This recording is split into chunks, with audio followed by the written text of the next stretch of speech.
No, I don't take shit, I got no love for the fakeness. If you wanna play tough and wanna hate this, I'll always show up and make a statement. Everything I do so instinctive and so passionate. Every word I move so descriptive like an adjective. I got a vendetta against people who patented being negative when you should be getting after it. I got facts over tracks, this and that, spitting slow, spitting fast. I could roast, I could gas, think I'm okay at last, but I don't know if that can erase all the past. And the pettiness, a reflection of the emptiness. Hilarious, you think you're worth my time, you're delirious. Mysterious, because you hide behind a fake exterior. Inferior, you know I'll always be a bit superior. Get off of me, this ain't no humble brag. I want you to hear words, you can say them back. I want you to feel free from the chains at last, and to believe in what you got, it was built to last, yeah. Now that I've been put through hell, I never got anyone's help. I had to do it all myself. I don't ever slow up, no I don't take shit. I got no love for the fakeness. If you wanna play tough and wanna hate this, I'll always show up and make a statement. I don't ever slow up, no I don't take shit. I got no love for the fakeness. If you wanna play tough and wanna hate this, I'll always show up and make a statement. Gonna learn the consequence of being incompetent. Mental health is confidence, dreams and some honestness. I'm not here to save the day, that's for you to take away. I could play a million mind games, but well, everybody, welcome back once again to the channel. You know it is JJ with you once again. If you're first time here, hit the subscribe button, hit the like button. Don't forget about the notification bell so you know when I post the next video, which I'm going to be trying to do. It's going to be a rough week this week, but we'll try to do our best to get the videos out to you all. You see, we already got a couple waiting for us. I'm waiting for Machine to get on because, you know, I want to announce a couple things. So I don't know if he's here just yet, but I think he is. He's just waiting on me to come back on the skew. So I'm back on the skew there, Machine, if you hear me right here. So we will get started in a moment, you all.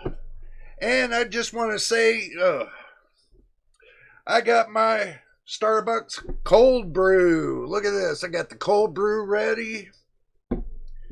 I got my Milo energy drink ready. Look at that.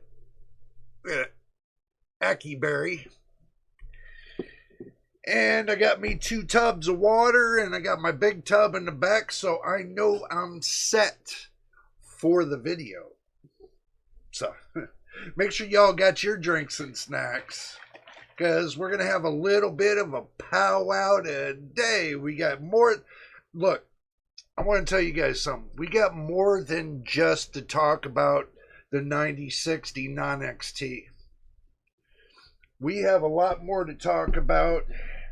We have 9060 XT to talk about. But also, too, what we're going to have to talk about is the Core 9 refresh. Core 9 refresh, and you know, see what's going on with that. And we got a few more other things.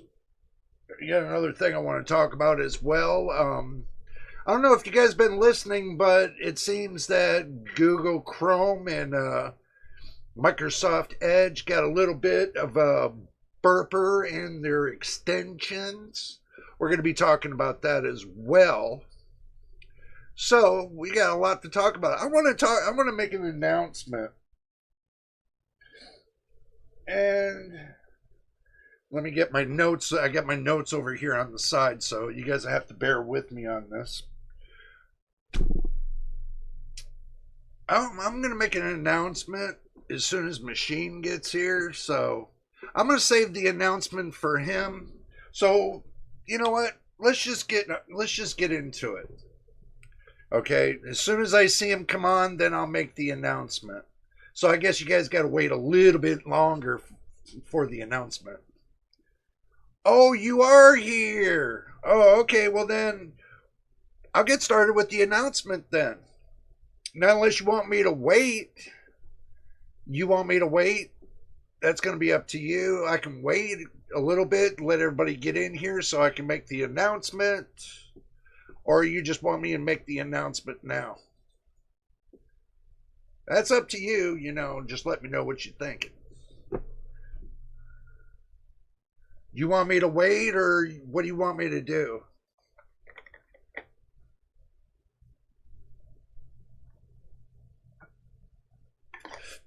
All right, we'll wait it. Since we're waiting on the announcements, let's talk about what's going on. There's been a rumor about the 9060 non-XT. So, I just wanted to welcome everybody again to the live stream, my fellow tech seekers. It's Wednesday, it's live, and we're here kicking it off. It could be AMD's next budget masterstroke, the 9060 non-XT. Leaks are bubbling, and I'm here to stir the pot. Just let y'all know that.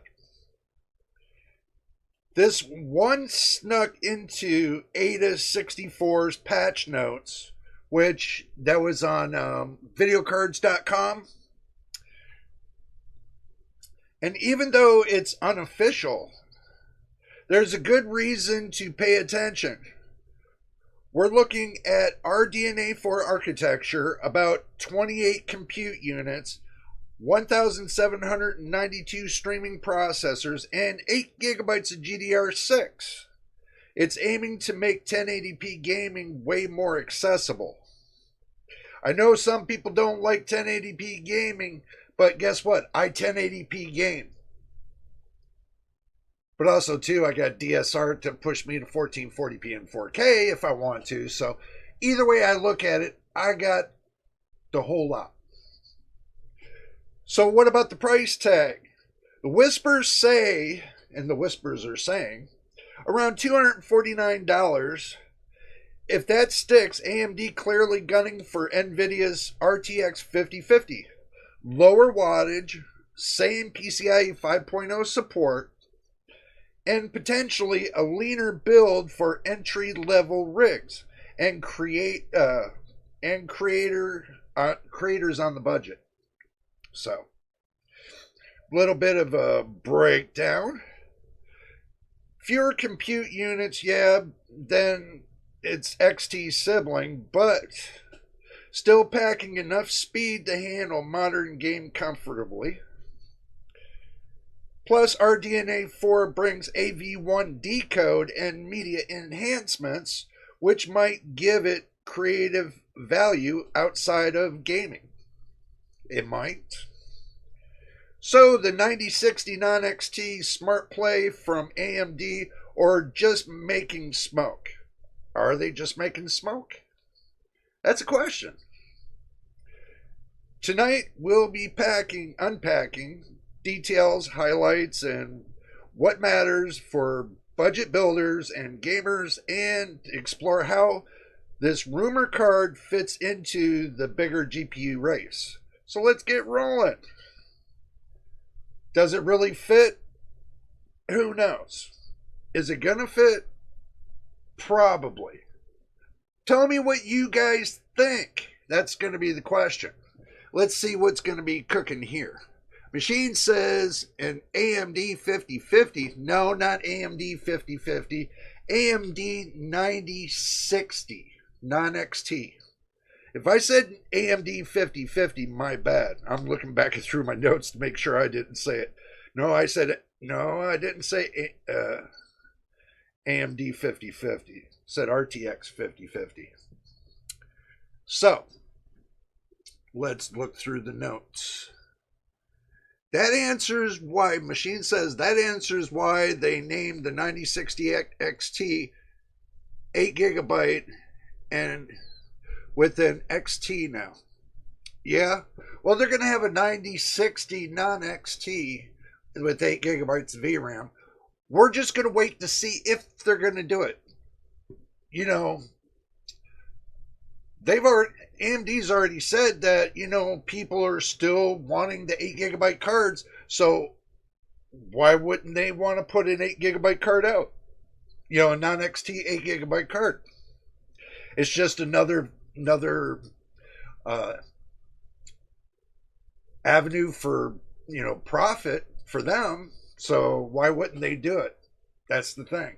They probably would. So we are going to expect that sooner or later.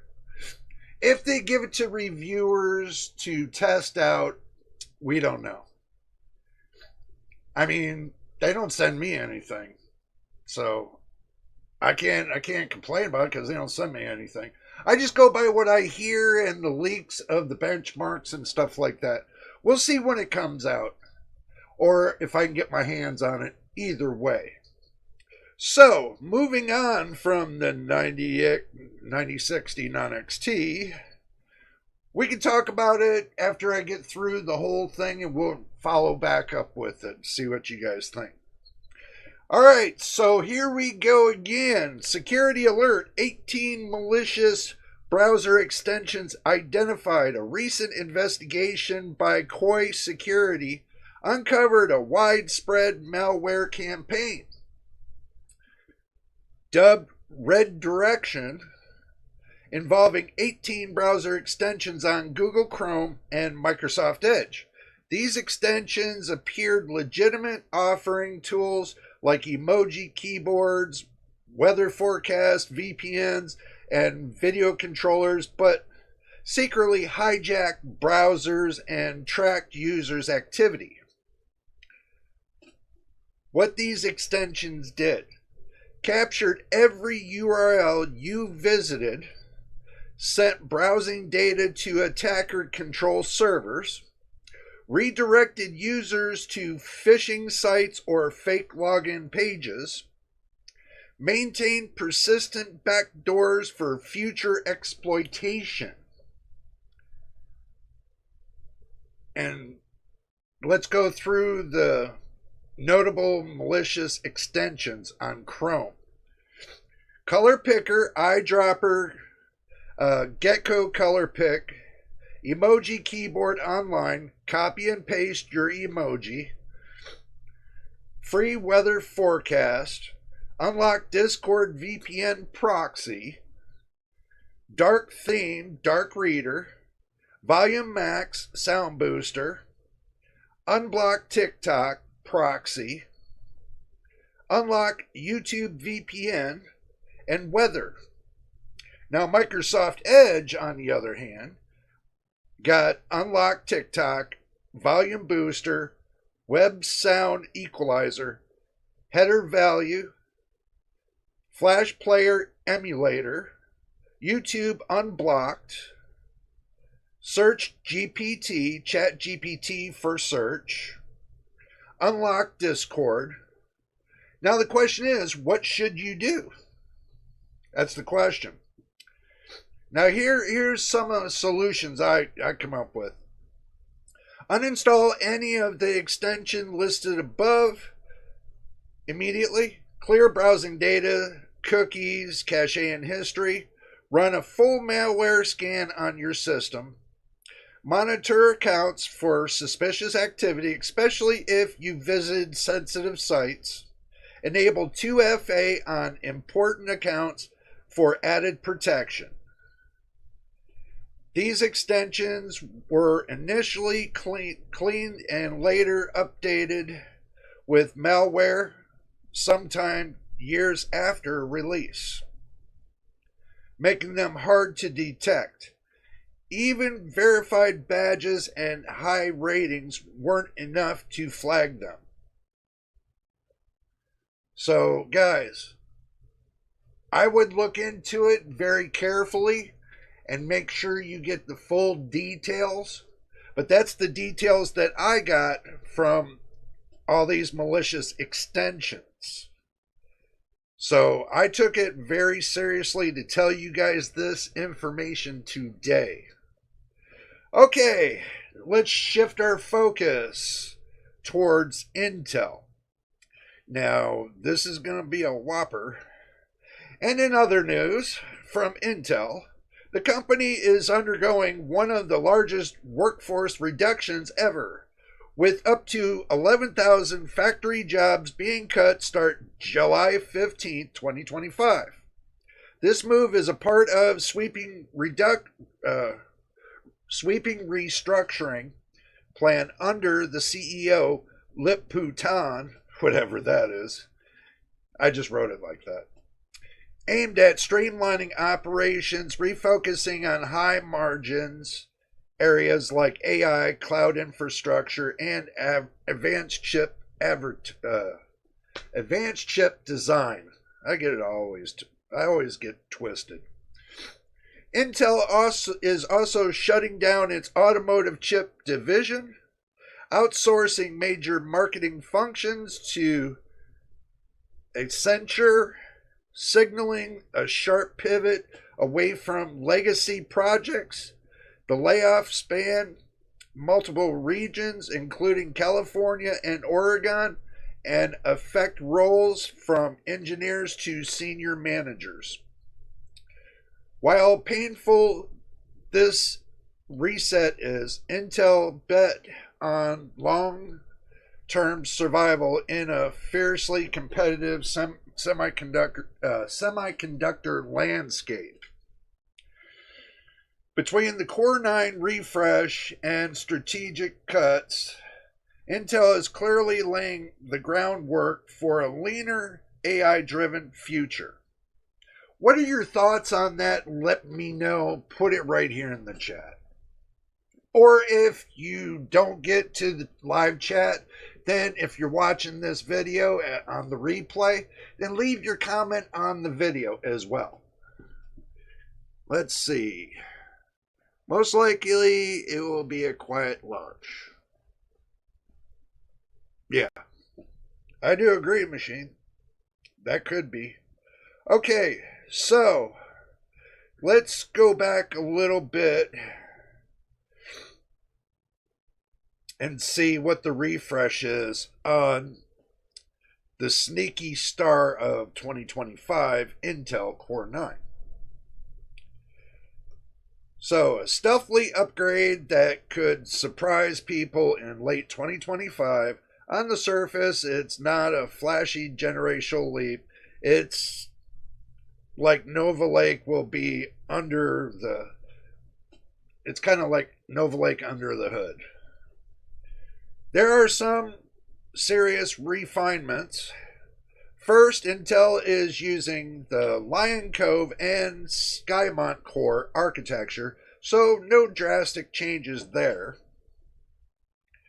You know, I had to spend time doing all this on my phone while I was out, so I can have this ready for you guys tonight, just to let you know this. That's the reason why I'm rereading everything I'm doing. But that's not the point. What is changing is the efficiency, clock speeds, and AI processing changing. They're integrating the new NPU 4, which cranks out up to 48 tops, which is not going to, I'm going to tell you, it's not going to meet the 50 tops that Microsoft is requiring. I don't know why they went to 48. I have no idea. That means these chips aren't good for games. I mean, they're just not good for games. And maybe not live streams neither. They are AI PC certified, so they say, and they're ready for Copilot, so they say, but they're still missing 2 tops. So I don't see how this is going to happen. So I really don't see how the Intel is going to kick this off for the refresh. I really don't. I'm not even going to read any of the other nonsense. It's not worth it. We'll just have to play everything by ear and see what's going on. Okay. So now I got that off my chest, just to say.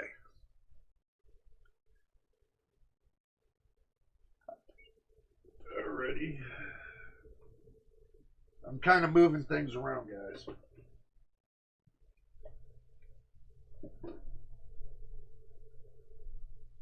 Alright. Good enough. Sorry about that.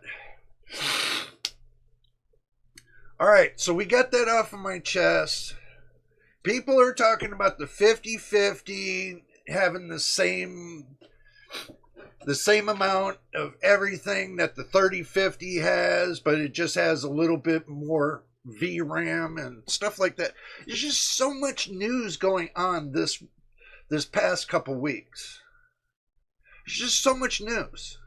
And you can't cram it all in one day, but I'm going to tell you, what has me concerned is that extension, malware extension that's going on the two main sites, like Google Chrome and Microsoft Edge.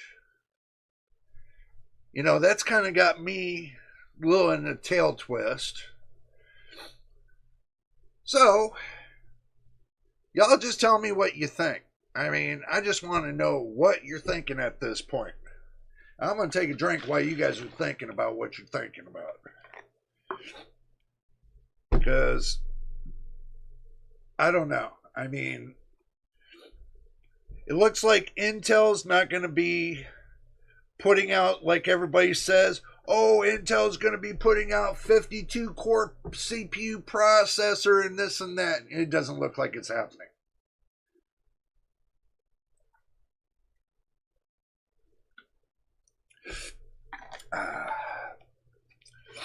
Especially if they're laying off 11,000 people.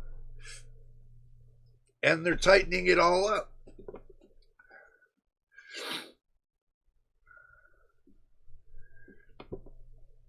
I mean, it's just when it comes to, you know, the gamers and everybody that's on the line, we're on our seats right now trying to figure out what they're going to do next. I'm going to tell you guys something. I want you guys to hear me out. And I'm not complaining or, you know, well, I am complaining about it, but you guys know. I feel, and I don't know how you guys feel about this, but I feel we're being screwed. That they're not giving us the performance we need to play these games. They're not giving us enough. They're kind of inching it out. Kind of draining the swamp. I don't think they're getting the point. I really don't. So, it will be interesting to see the performance difference between the 5050 and the 9060. Yeah, I do agree with that. I think Intel has something in the works. Yeah, they do. They got a refresh in the works. They're firing a lot of employees, as they call it layoff, but they're firing a bunch of employees that are working on these projects, and they've been stalling the projects. Why? Why not just put out the juice? Put it right on the table. Intel, I've been dealing with Intel for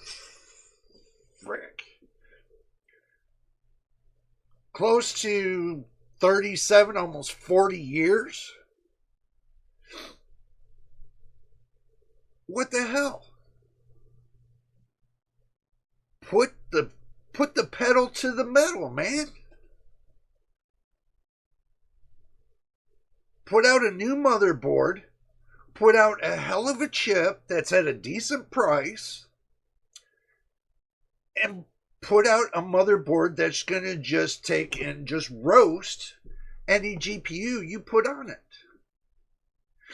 Stop holding back the performance. AMD's doing that. NVIDIA's doing that. Because they're milking the goddamn clock. They're milking the consumers, the gamers. They're milking everybody. It's like, I mean, we're not cows. Stop milking us. And that's the point. They're milking. They are giving us the performance if you are willing to pay for it.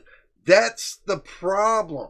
People cannot, right now, people cannot afford what they got to offer. 1% of the population in the world can afford the 5090s if they don't burn up. 1%, well, actually 12% of the populations can afford the 9070 XT. Then everybody says, well, they just did an update on their drivers, and guess what? They got 9% more performance. No, you didn't. Base drivers do not change. Base drivers do not change. Enhancements change the field, not the base drivers. That's where everybody got that wrong.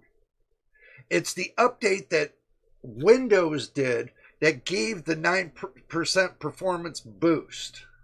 It was not AMD. So if you guys are thinking the graphics card, AMD's drivers gave you that boost, you're wrong. Take the base drivers, take the adrenaline program out of there, use the last base drivers, and benchmark it, and it's going to be the same.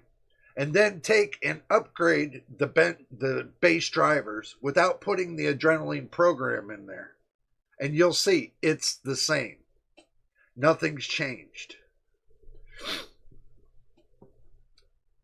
If you want to know how to do it, after you did your Windows update, take out the most current drivers, put in the last set of drivers, base drivers, test it. It'll be the same. Nothing's changed.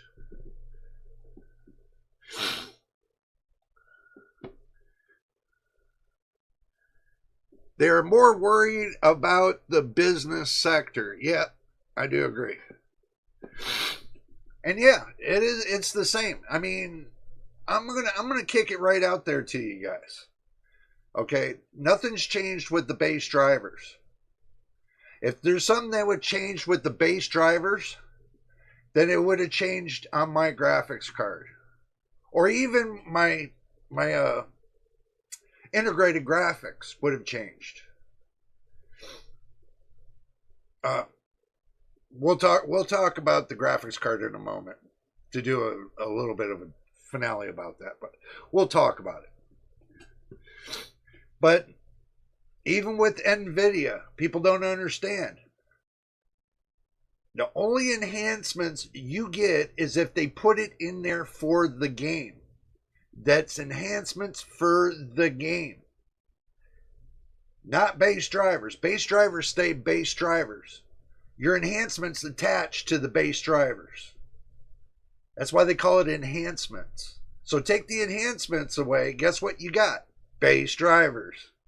So let's make sure we clear the air on that, because everybody sits there and thinks that just the base drivers alone, if they upgrade from one to the next, you're going to get more performance. You will not. I can tell you on my 4070, from day one drivers, which I do have, to today's drivers, still the same base driver. Nothing's changed.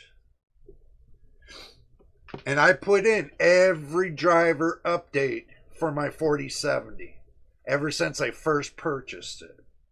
So nothing's changed. Hardware Unbox used the drivers they give reviewers, which are cut down, number one. Okay. Here's another thing. Machine, understand this. The drivers that they get are reviewer drivers. They're cut down base drivers. They don't get everything. I hate to say this, but they don't get everything on those drivers. Those are cut down drivers that they get just enough to benchmark the graphics card to get it started for their benchmarking videos and stuff like that. But they're cut down drivers. I've already had a few friends tell me this already. They don't give the full Monty. They don't give you the end user drivers. Okay. If that was the case, they already had. Now understand this. How long has the 9070 XT been out there? more than a month, and they've already had more than one update of the drivers. They had, what, 2 updates? So you're telling me from their the base drivers that they got for their graphics card originally, you're trying to tell me in between that first update that they didn't update to go to the next update? Come on, give me a break. A blind man could see this. It's a blind man can see all this. I mean, dude, I have to update my neighbor's 7800 XT.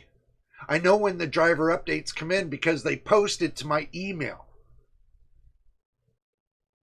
So they're acting like this is the first driver update they got, which is not. So what's wrong with this picture? Yeah, clickbait.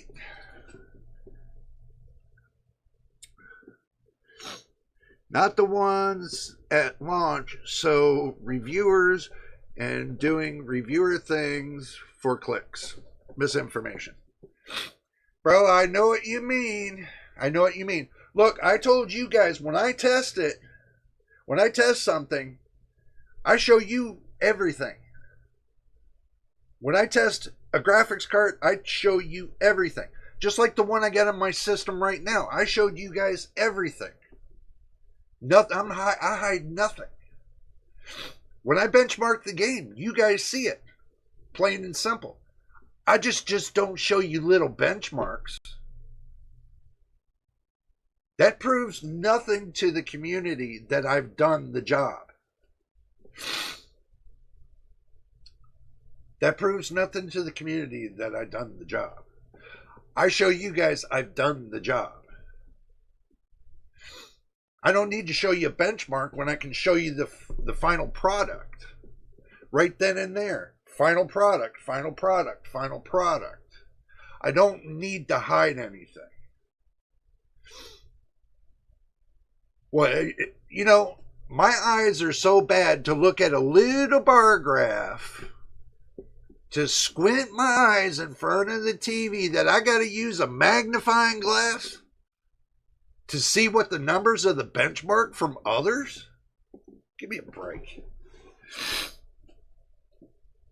Show me you're benchmarking the stuff.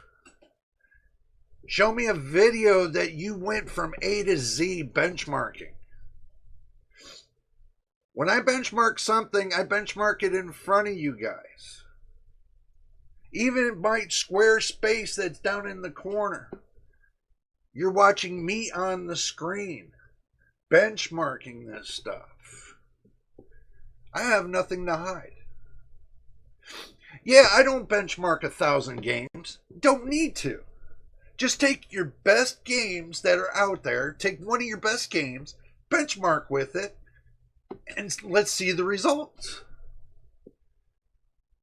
I mean, you got to remember, this is a balancing game. So if I benchmark with Cyberpunk, just with Cyberpunk only, that's a very intensive game. So it requires a lot out of the GPU. So, why do I need 1,000,000 games? You don't.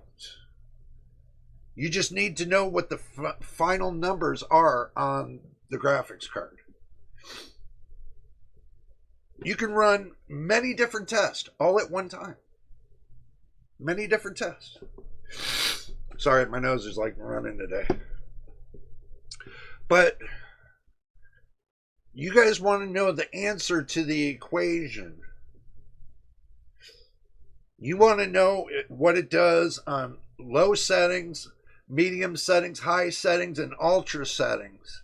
You guys want to know what it does on frame generation. You guys want to know what it does on the transformer model. You guys want to know the whole 900 yards. If you're gonna benchmark, give the population the whole 900 yards. Take one graphics card and benchmark it. Spend time with it. I've spent close to, what, 2 years with the 4070 in my system, non-stop. It's kind of obvious, guys. One graphics card. You want to know the potential of a graphics card. Spend at least a year with it. Benchmark the piss out of it. Find all the do's and don'ts with it. Go through all the software. Figure the software out. Balance your motherboard to get a nice, decent balance with your graphics card and your CPU. Most people don't. They just think that every year you got to take and shove out the graphics card, put a new one in, that it's going to make things better. It's not. Many people right now with the 50 series are wishing they had a 40 series. And I'm glad I got a 40 series card, because I can see how badly the 50 series is doing. From the 5050 all the way up. Maybe not the 5090, but the 5090 has a good contender. It's called the, what was it, the RTX Pro 6000 series, which runs, what is it, 1.5 times faster than the 5090. Come on, guys. It's not rocket science. I already seen the benchmark results with that 6000 series. That's a $10,000 card. Damn. Sorry. You like your super almost perfect. I like my 4070. It's the vanilla 4070. Actually, it's not the vanilla 4070. It's a 4070. From Asus, by the way, right here. The overclocked model. I love it. I do agree with you 100%, man. You got to love your graphics card. You know, look at all them people that are running the 1080 Ti's. Well, actually, now everybody's going to be making a switch, because guess what? The 10 series, NVIDIA just canceled the driver updates for the 10 series.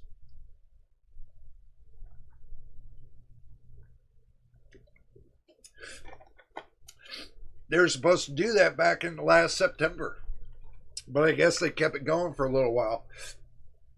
You might get critical updates from it, maybe, but as far as game updates, no. So I don't know. I know with the GTX 1650, I was able to get all the way up to 576.40, if I'm right. I didn't do the upgrade to the 576.88 yet. On a GTX 1650. And believe it or not, it works with Windows 11. I don't know about .88, but we'll see what happens. I'll let you guys know on that, how that update goes. Well, hell, I can take and put you guys, put it on there and put it on for a video, and show you guys the update from 0.40 to 0.88. It's not a big deal.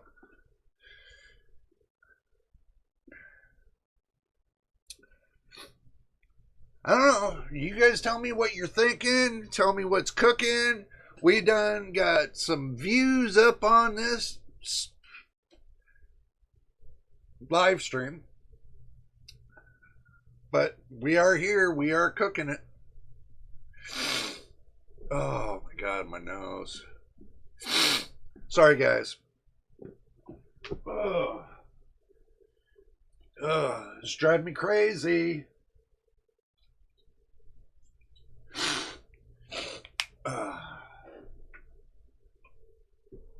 And no, it's not drugs.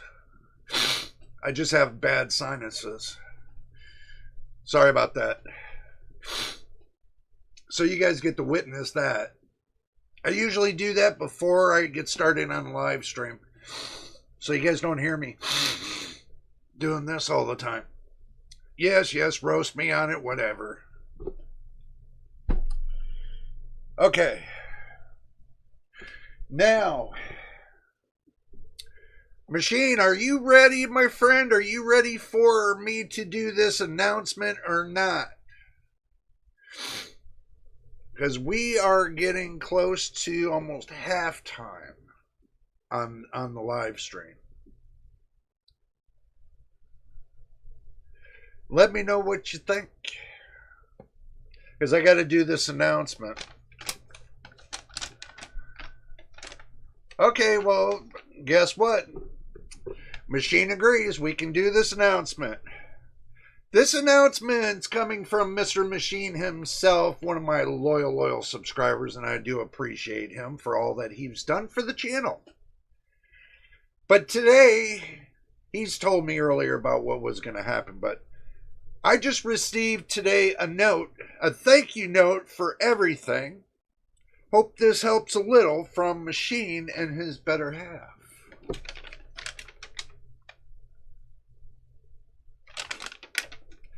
And I thank you, Mr. Machine, for all that you do for the channel. Just wanted to let you know that, my friend. And the surprise was that he said he had a surprise for me. Machine, I am going to kick you in the butt for doing this. He decided to send me... You're welcome, my friend. He decided to send me an ASRock Challenger.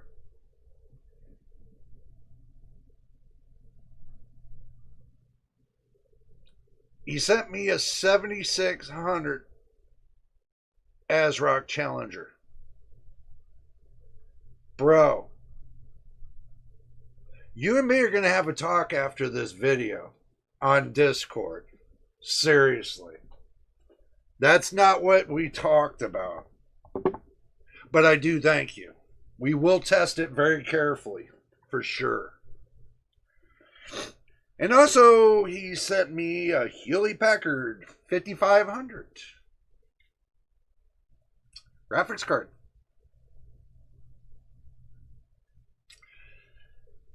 And like I said, Machine, I will test these out, my friend. I have the perfect platform for it to test it out with. And that's very generous for you to send that for the channel. And we will use them very well here at the channel. And I will make this promise to you.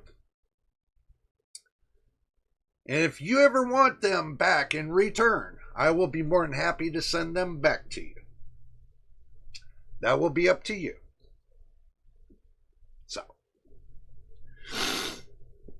Now I have an 8 GB card to test. Yeah. Yeah, I can test it against my my other cards. We'll see. We'll see. I know. I just put it out there for you just to say, you know, hey, they're there. In case you want them back, that's up to you. I know, bro. We'll talk about that on Discord for sure. But I wasn't expecting you to send me the 7600, my friend. You know, I really wasn't. But we will test it. We will test it. I got the perfect platform for it. We will test it. Yeah, well, I got, let's say, I got this one right here. This is a 4 GB card, this GT730.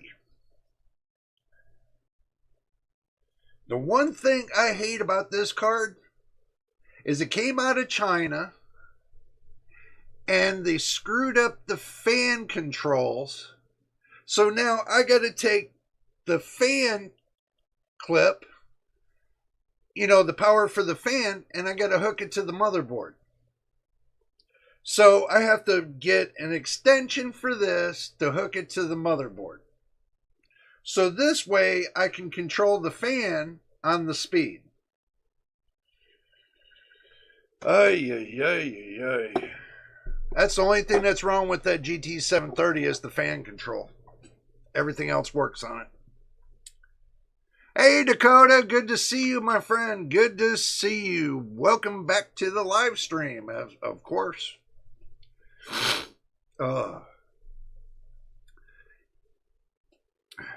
Now you have some AMD cards to test. In Linux, yeah, I do. I will agree with you, yeah. Well, that's the reason why I set that motherboard up with that Xeon processor. Was it the E5-2650 V2? That's perfect for that because it's already got Linux already set to it. So all I got to do is change out the card, plug it in, and let you know, away it goes. But on Windows, I'm going to end up having to uninstall the drivers for the graphics card because, you know, Windows don't play nice. So I'm going to have to take and download all the new drivers for the graphics cards, put them onto the side and do them one at a time. Which is going to be fun. I'm going to tell you guys that, you know, this right here, I'm thinking about, since I have that separate platform now, just do a live stream and test all the cards out. I really want to see if this right here will run on Cyberpunk. I really want to see if this will run on Cyberpunk. And I want to see if that 5500 will run on Cyberpunk as well. I know the 76 will. That I do know. It will run on it. So, yeah. And if you didn't see the card before that machine sent, here's one of the cards that he sent right here. This is out of an HP, I would imagine, but it's still a Radeon card, so we're still good with that. Machine, FedEx was not nice with the box. They were not nice with the box. Because from what my landlord told me, they slammed it onto the ground and walked away. So FedEx can kiss my... I don't care too much for FedEx doing that to my packages. So FedEx, if you're watching this, you need to tell your drivers they need to start using a little bit more sensitive caution. For sure. And this is the ASRock Challenger and machine. Thank you for sending it with this.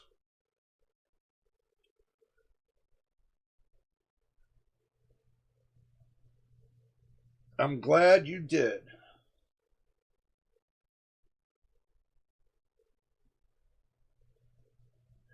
I'm looking to see if they bent it. That's what I'm looking for right now.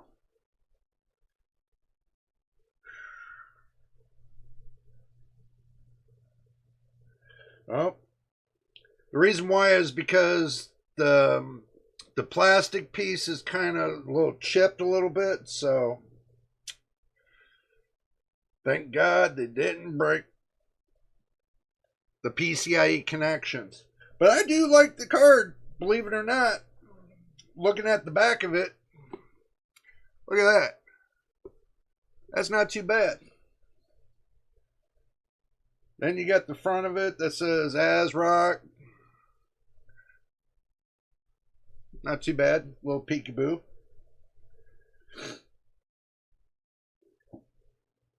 Decent little card. Decent little card.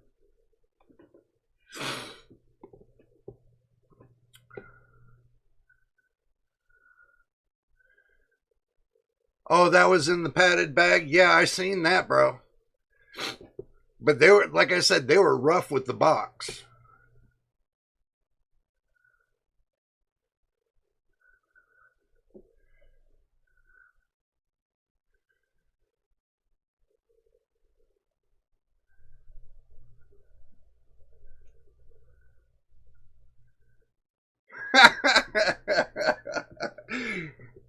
Dakota, you're the man.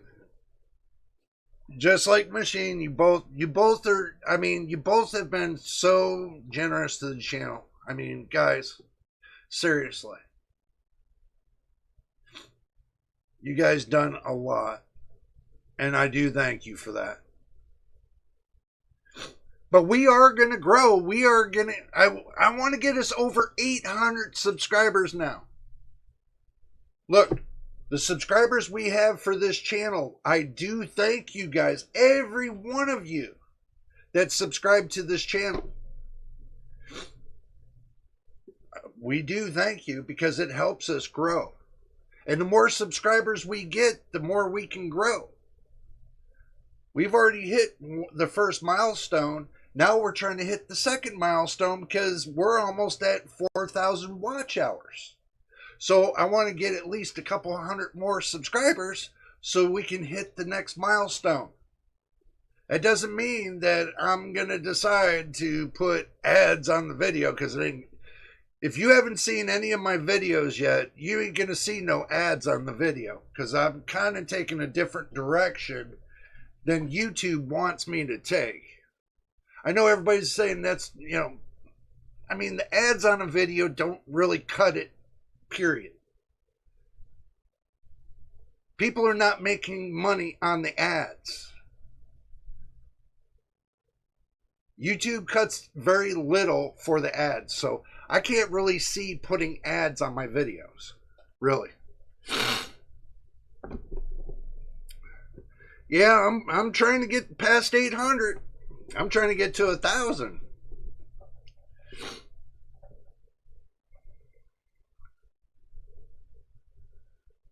GPU's like a rough machine. You're mad, man. Yep, I do agree, Dakota. You work very hard and put a lot of time into your work. You deserve it. Thank you, Machine. I tried. And believe it or not, the PC Masterclass, I got the whole next chapter already done. I already have it uploaded to YouTube. So, do expect that to be coming soon. So.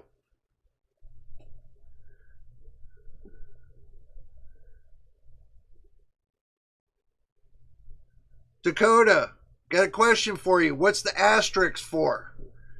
I'm trying to catch up with that. What's the asterisk for, my friend? You're mumbling something.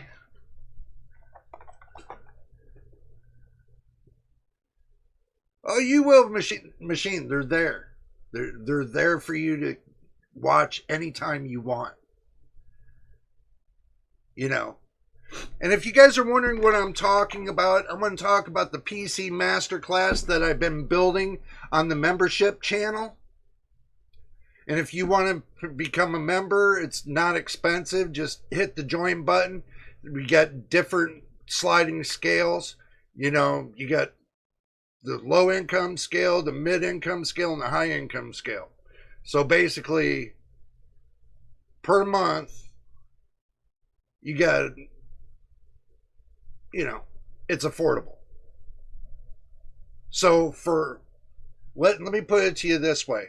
For a Netflix subscription for one month would be for a whole year on my channel. The membership fee would be for the whole year. So, and that's just 2 months of Netflix. A membership on my channel for a whole year is 2 months of Netflix. My bad.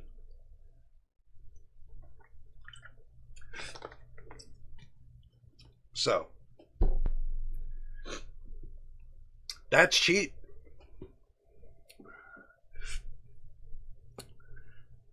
Oh, those are arrows pointing up. Okay. Well, I'm sorry. I wear these, bro. I have, everything's like a little dinky size.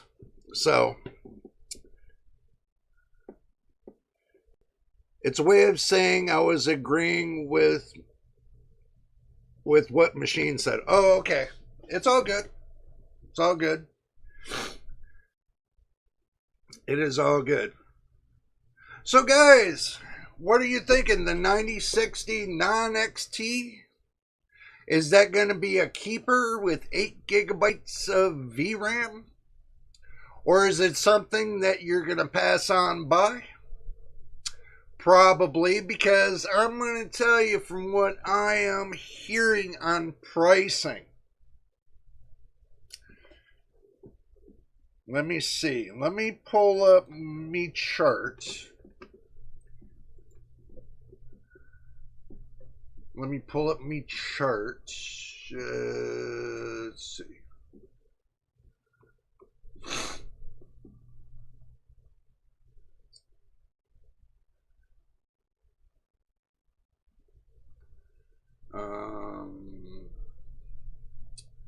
Okay. So 9060 non-XT is supposed to have the RDNA 4 Navi 44. Unconfirmed 28 compute units, streaming processors 1792, ray accelerators 28, 8 gigabytes of GDR6, 128-bit bus. Memory bandwidth is supposed to be 320 gigabits per second. Boost clock is supposed to estimate around 3 gigahertz. Total board power is supposed to be around 150 watts. Supposed to be PCIe 5.0x16. Display outputs are supposed to be HDMI 2.1B and DisplayPort 2.1A. And they're estimating between $249 $269 bucks. For comparison with the 9060 XT, which is Navi 44. It's got 32 compute units. It's got 2048 streaming processors. It's got 32 ray accelerators. VRAM could be either 8 or 16 gigabytes. 128-bit bus, 320 gigabits per second. But the 9060 XT has a boost clock of 3.13 gigahertz and a max total board power of 182 watts. It's on PCIe 5.0x16. Display outputs are the same, but that's between $300 and $350. $300 for the 8 gigabyte, about around $360, $370 for the 16 gigabytes. So, thinking about it, I think the XT version 16 gigabyte would be a better choice at this point. So, more numbers means bigger, better. That's true. I agree. Dakota agrees. I agree. We both agree. But this is what you guys are missing. Just because it's 8 gigabytes does not mean it can't do anything for content creating, which it can. It can do office work. It can do content creating. It can do light gaming. So believe it or not, all three buckets it can do. It might not be right on the top with AAA games because everybody's talking about 1440p and 4K, but there are still over 60+% people still playing 1080p. So, this appeals to that crowd. This is what they choose. That's their choice. I will not knock nobody for making their choice if they want an 8 GB card or not. They go by what they can afford, and that's just the way they roll. And it's their prerogative, it's their approach, it's how they want to do it. All I say is do your homework. Do your price checking. See what the real world benchmarks are before you make your choice on a graphics card. There's many to choose from. I got a bunch of 4 GB cards that I know can game on Cyberpunk. And now I got this 8 GB card here, which I'm going to test on Cyberpunk. I'm going to test it on Linux. On Cyberpunk. I got Linux on Cyberpunk. I got Windows on Cyberpunk. I got the test platform for it, and I got it almost ready to go. So once I put all the drivers together and get it all set up, it's ready to go. And then I can start doing the live testing. Live testing. Not pre-recorded fake testing. Live testing. I decided that I'm going to do a live test with all the current graphics cards that I got right here. So, I have a gift for Jay when he gets 1,000 subs. I'm trying, man. I am trying. I am really trying. I won't game in 8K, so HB will be upset. Yeah, that probably won't. Scientifically proven. Most definitely, Dakota. It will game still older games. Yes, this is true. There are a lot of people that still game with Facebook, Steam. There's a lot of older games that they can play on Steam. They can play Farmville. Hell, you can play Farmville with a 1 GB card, which I got one of those too. So it's not like these cards are going to go away anytime soon, which they're not. I could say they got about a couple years left before the developers decide to move the bar up to full 12 to 16 gigabytes on the newest games. But there are still older games you can still play. You can play Fortnite. You can play CSGO. You know, people are doing that. I'm not knocking the cards. I don't know why everybody else has to. I don't get it.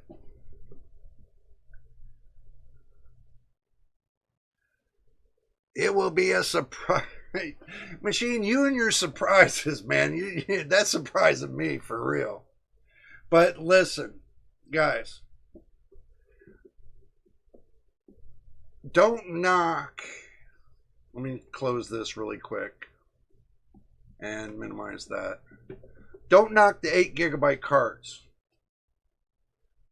There are people that can afford the 8 GB cards. That's your prerogative.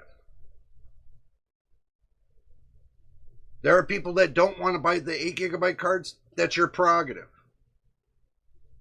But the people that do want to buy them, don't knock them. Because for the simple fact, they go by what, sliding the mic, they go by what they can afford. Do not knock the players that want to get in on at least a sub-decent card for a couple $100. There's going to come a time, there's going to be somebody that's putting their skin in the game that wants to only spend a minimal amount. I know there's a couple people I know that got B450 motherboards that are rocking with the 5600X. What is it? Yeah, the 5600X.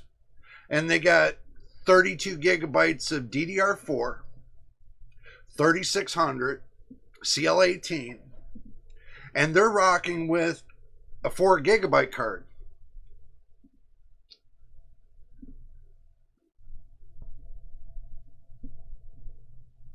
Now, if you want to talk about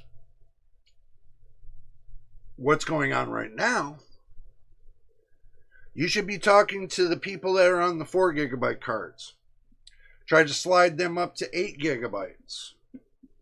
Because as long as the Steam, that you do the, what do you call that?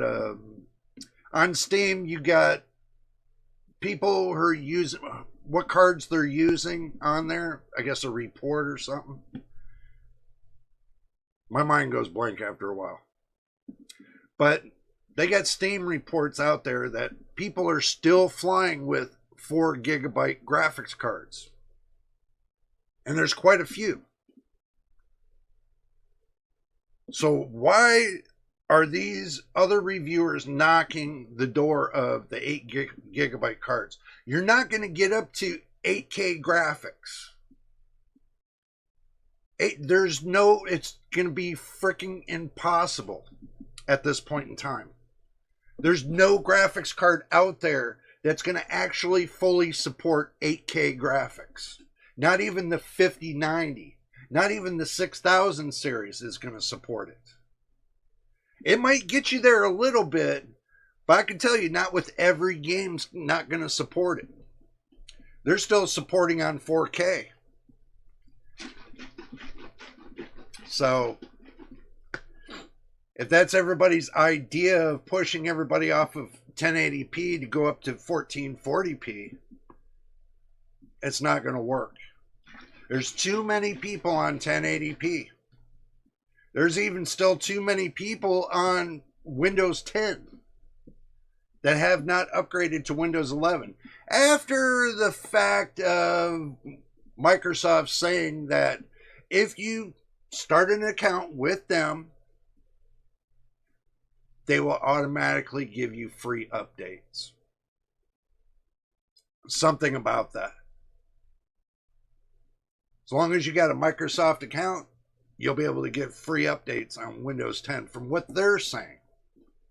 So I don't know how true or false that is, but we'll find out. Yeah, the Steam survey. Thanks, man. So, with the Steam survey, I mean, guys, there's still a lot of people using 4 gigabyte cards. This is what other reviewers miss when it comes to telling everybody what the deal is, the truth. You still got people rocking 4 gigabyte cards, playing, esports games. Now that NVIDIA's cut off the driver updates for these cards, now they're making a step up towards the 8 gigabyte cards. And this is where everybody is throwing a hissy fit about the 8 gigabyte cards. I'm not being forced by any other reviewer to spend $700 to $1,000 for a fucking card for no reason. Don't lie to the public. Oh, did I say that? My bad. Sorry, guys. My bad. Don't lie to the public. They're trying to make these 8 GB cards look so bad, which they're not. There's other little reviewers saying they tested the cards and there's nothing wrong with them. Just because they don't like to do anything but show raw horsepower. So what? Who cares? That's not how 2025 is rocking anymore. 2026 is not going to be rocking like this anymore. Raw horsepower is not going to be rocking like this anymore. They got to get it through their heads. Everything is going to be software enhancements. Unless you got a great balance with the software enhancements, you know, these games, even a 16 GB card's not going to play well. I hate to tell you that, it's not. It's not going to play well. Who's going to play on a 16 GB graphics card 40 FPS? Give me a break. You ever watch the other benchmarks on the other reviewers, how they're showing you, like, you got like, let's say a 7800 XT, and they're showing like on certain games like 40 to 60 FPS. And on the lows, they're showing between 35 to 40 FPS. Yeah, they're not putting anything in there but what the card does on the basic drivers. None of the enhancements. But who's going to play a game at that? Especially with a $600 card. Are you going to tell me that a $600 card plays like shit? Oh, did I say that? My bad again, guys. Like crap? Are you going to tell me that? Are you going to tell me a $600? Are you going to tell me my 4070, which they've showed many of times, being between 40 to 60 FPS? My 4070. Knowing I rock it at 253 FPS the way I set it up. And I've already hit, on some games I play, even on OpenGL, I hit close to 600 FPS.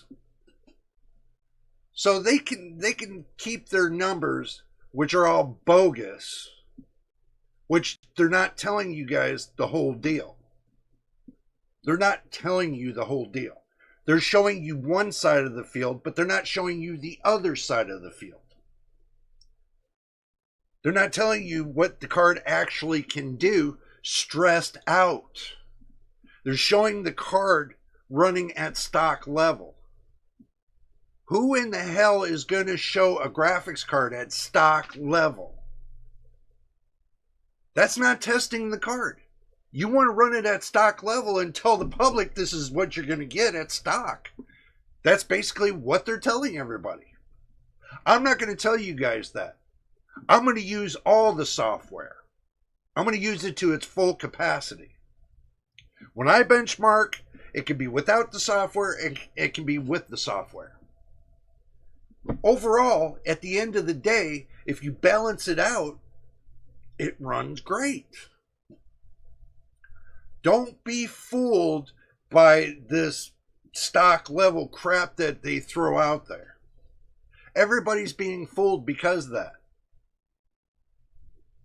These companies have not, and you can ask any one of my loyal subscribers, they have not sent me one thing. They have not paid my channel. They have not done one thing for my channel. I tell it like it is. I'm independent, period. Simple said and put. I'm not bought. I'm not a bought reviewer, and I'm never going to be a bought reviewer. If I buy a card and I test it in front of you guys. No matter if they like it or not. There's many a times that, you know, I have tried to get a hold of these companies and see, hey, if you want to put me on the test thing. But I sit there and think to myself, if they do that, then they're thinking they own my channel. They ain't going to own my channel. I would rather do it the other way and keep it where, you know, I'd rather test it a different way. Hey, I might not be able to get the cards right away, but sooner or later I'm going to get the cards and I'm going to be able to test them. So if I don't get them right away, that's okay. But sooner or later I will get the cards to test them. I'm just not going to be a bought and paid reviewer. I will open up a store. Sooner or later I'm going to open up a store. So that way I'll put merch out there so it helps support the channel. You know, stuff like that. But right now, I've already come to the conclusion that if these companies wanted to help a small channel, they would have done it by now. They have not done nothing to help the small channels. They do everything for the big channels. They bend over backwards for the big channels because they got millions of viewers. But they do nothing to help the small channels get to that level. It's like it's racket. It's all racketeering game. So, I just wanted you guys to understand that very carefully. If you think I'm a bought and paid channel, you're wrong. Okay? If somebody donates something to the channel, yeah, that's fine. But I'm not bought and paid. None of these companies pay me to do this. I've been doing this for close to 3 years on YouTube. Am I bought and paid? No. I haven't even received anything from YouTube themselves. And I hate to tell you about this. When it comes to the money flow value on YouTube, you got to make $100 for them to start sending you anything. If you don't even make up to $100, you have to wait until you make your first $100 on YouTube. Sucks.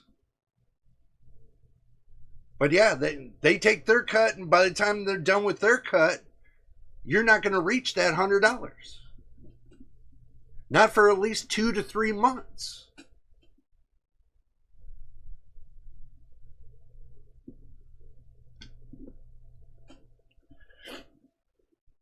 You know how many times YouTube's going to take their cut?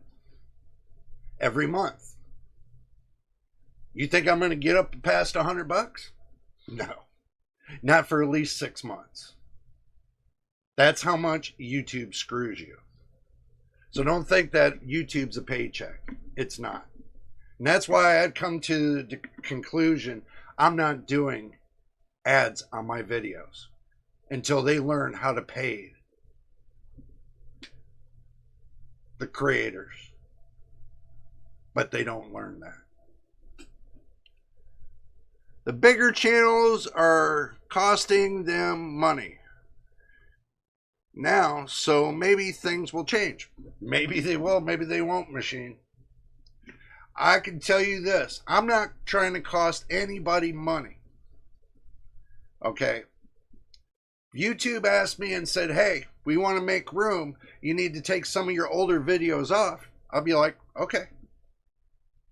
I'll leave 1 year worth of videos and I'll take the ones that I had to take off and I'll go put them on a different channel. Maybe they'll kick off better than YouTube. I do have Rumble. I haven't started that yet, but I do have it. I was thinking about doing Twitch until I learned what they're doing on Twitch and I didn't care for. So I kind of weaned myself away from Twitch. So kind of leaning myself towards Rumble. They seem like they're decent. But also, too, I'm thinking about opening up a merch store, too. even though I don't have many subscribers, guys, I'm still going to open up something. You know, I'm going to further the channel to make it better.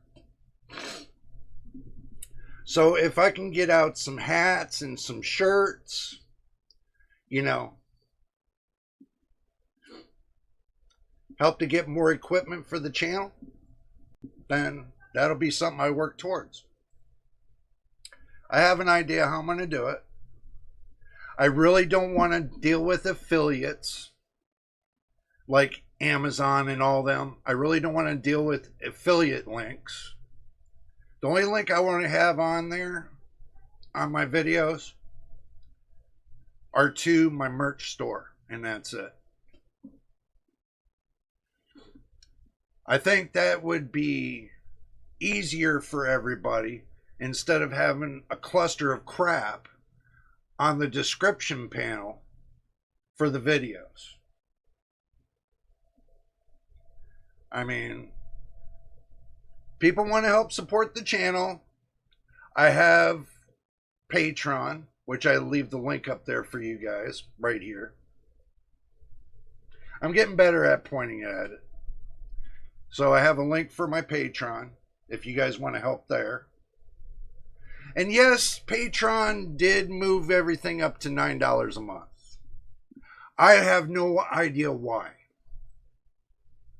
Because I had it set at $5 a month. So I don't know what they're doing there. Why they did that? Because they were not supposed to. As far as I understood, nothing was supposed to change.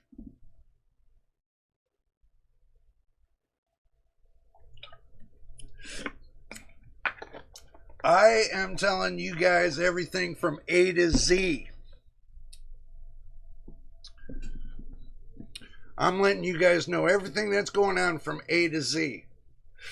What I'm trying to accomplish from when I first started my channel to now, I've accomplished a lot of things. Especially on how my video editing's been going. Which I did find out that it was not my computer that was acting up. And it wasn't the drivers on my computer. It was the camera itself, the one I use now. And that's my boo-boo. The battery that's inside of the camera kind of ballooned up to where I can't pull it out. And I forgot about the battery. It kept charging the battery and it ballooned out the battery. So I have to work on another camera. So that'll come in time. I'll work on getting another camera. We'll see how much it costs, and I'll see if I can get another one. Just letting you guys know what's cooking here, so. But I will leave in the Discord, for my Discord people that want to become, you know, want to get involved with some of this action.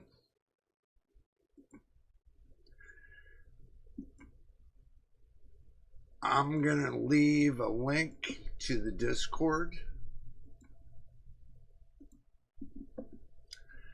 for everybody here. I know I forgot, my bad. Here's the Discord link. I just put it into the chat. I will pin it up there for you guys.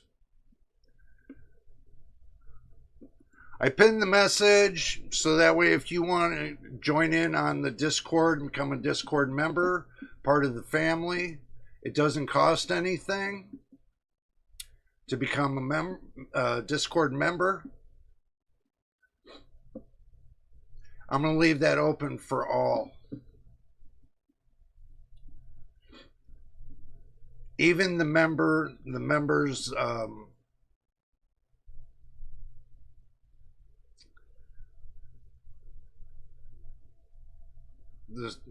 members that's joined the membership on for the channel, I'm just going to leave it open for all, because basically it helps everybody, and everybody helps everybody. So even if people don't want to join to become a member, they still have the same option as the members. So I'll make it fair for everybody.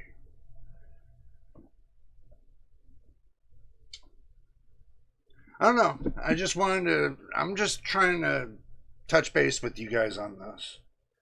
To let you know that I'm not gonna, I'm not trying to ransack everybody's pocket.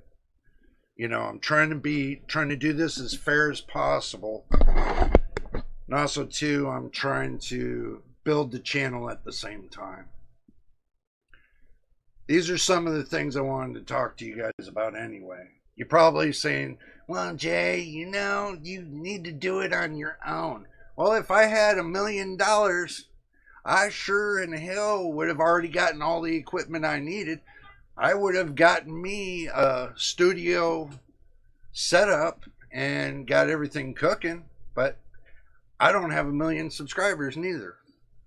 So I started this channel with $600, built me a computer and put a camera with it, and I've been rolling ever since. So this computer here will, when it comes to the videos, storing of videos, it'll last me another 3 to 4 years before I'm going to need to upgrade the storage again. So just to let you all know that I still got time with this computer. So, but on the other hand, I know you guys didn't want to hear all this, but I needed to let everybody know what I'm doing. Okay, we got many things that is going to be coming. Especially we'll do some benchmarking of some graphics cards, even if they're not, the newest and the best. At least I got some to benchmark with. So we'll start doing that. Benchmark them all out so you all can see. No sense of me doing a graph right now because I don't have enough graphics cards to do a graph. I just take and put the totals up on the screen.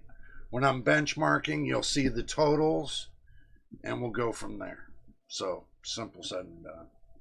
We will try a few games with each graphics card, so that way you'll get a good idea if it's good or bad. Some people are going to say, well, Jay,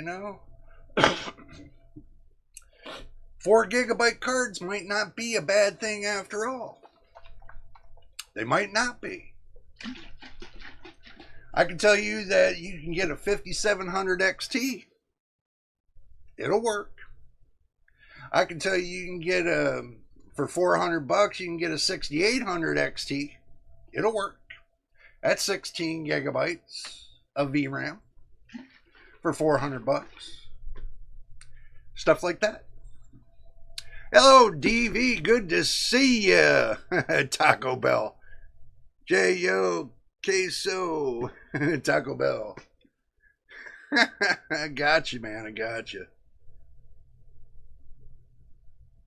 Yeah, I do got something to graph there, machine. Yeah, I do got something there to graph. We'll work on it. But first, I want to get them benchmarked. Then after that, then I'll put a graph together. But I want to get it all benchmarked. And I want you guys to come along with me when I benchmark this anyway. I want to be able to do the benchmark on Windows 11. And I want to be able to do the benchmark on Linux. I want to give you guys both sets of both worlds, where the Linux drivers are automatically set. You don't have to screw with them. And I think there was a new Linux OS that just came out, Belize or something like that. I think what I'm going to do is I'm on the Linux Mint right now. We'll try it with Mint and then we'll move up to that new one. I think we'll go from there. So, I wonder if the 4070 will be on top. I will need to see a graph to make sure. Yeah. Bro. Listen. I can tell you.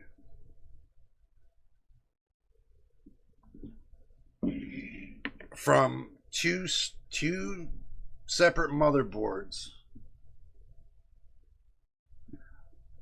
Either way you're going to look at it, the 4070 is going to kick the pants off of all these cards. You know this and I know this. So, I don't know, but that 7600, that RX 7600, that might do some numbers. That's what I wanted to see.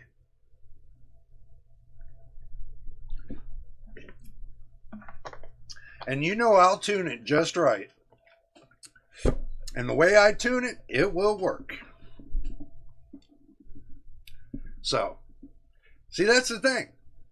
8 GB cards don't bother me. I can tune them. And I can tune them just right to work on 1080p.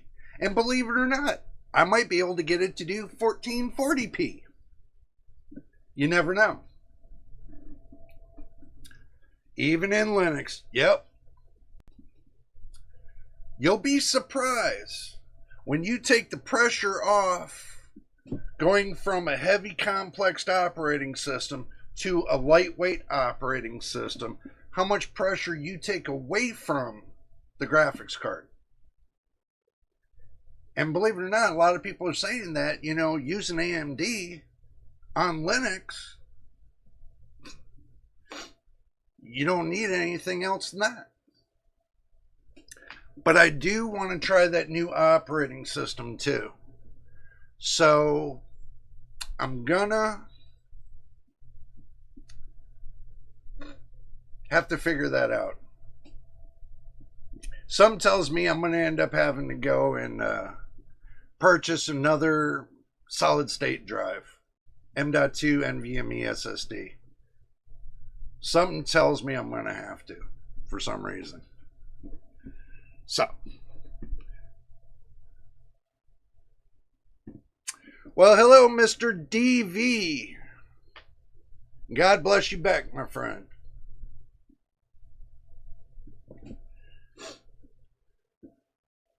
But that, yeah, I mean, I want to see what this 5500 will do. I want to see what this will do.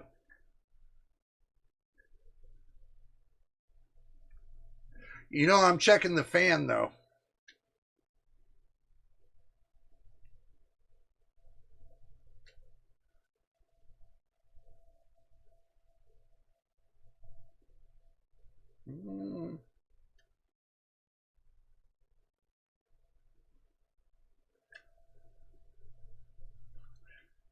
Oh, by the way, don't do that because you're sending power back into the card. Luckily, I don't have it connected. Long as I don't have it connected, I'm not going to short out the card.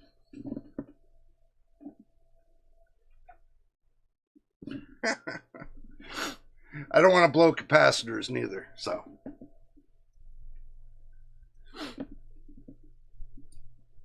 But I am curious, though. Seriously, I really am curious.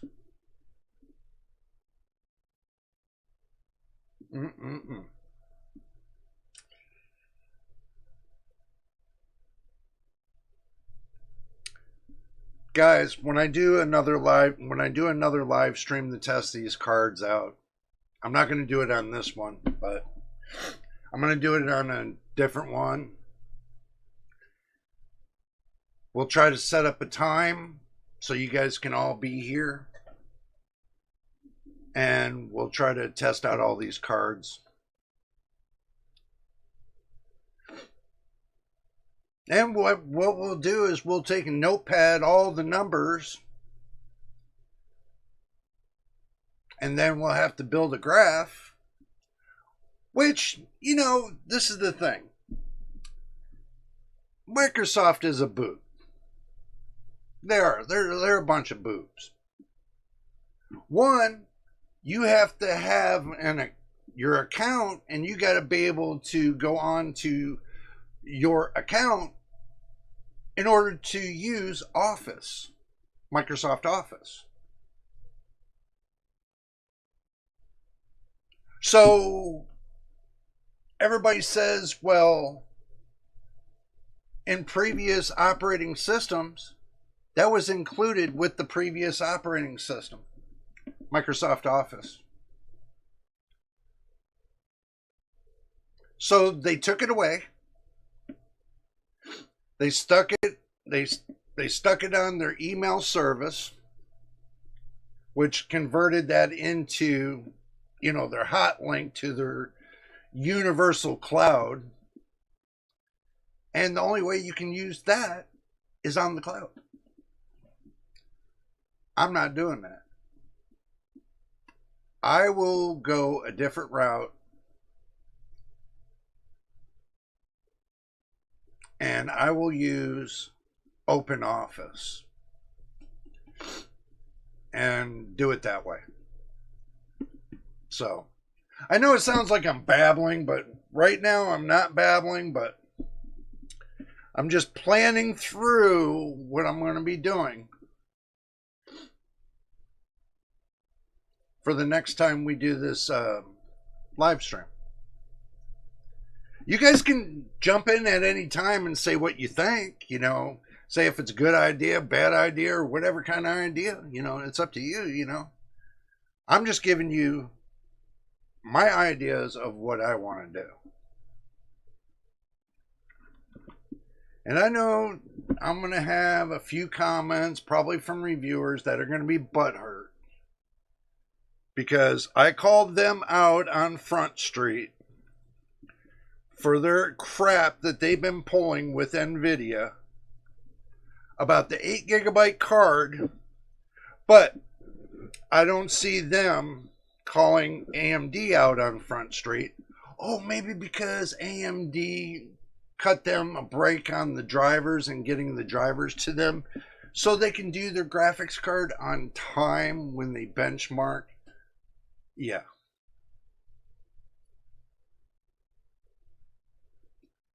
If you're a reviewer and you have not learned by now that if it's not going to be there, you wait until it is there. And don't cry about it. I'm not crying about it.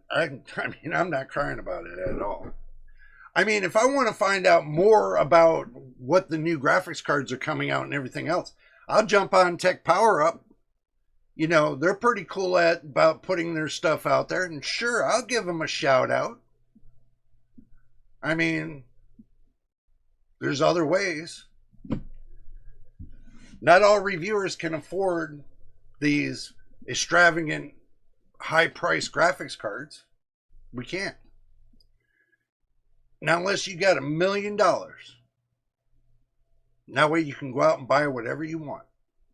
So, I'm just telling you guys straight up. I mean, there are some reviewers that got these million subscribers before, and this is another thing you guys don't know about. They got up to their million subscribers before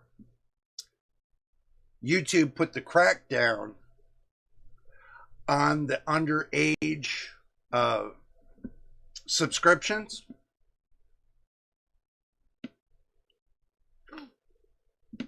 Yeah.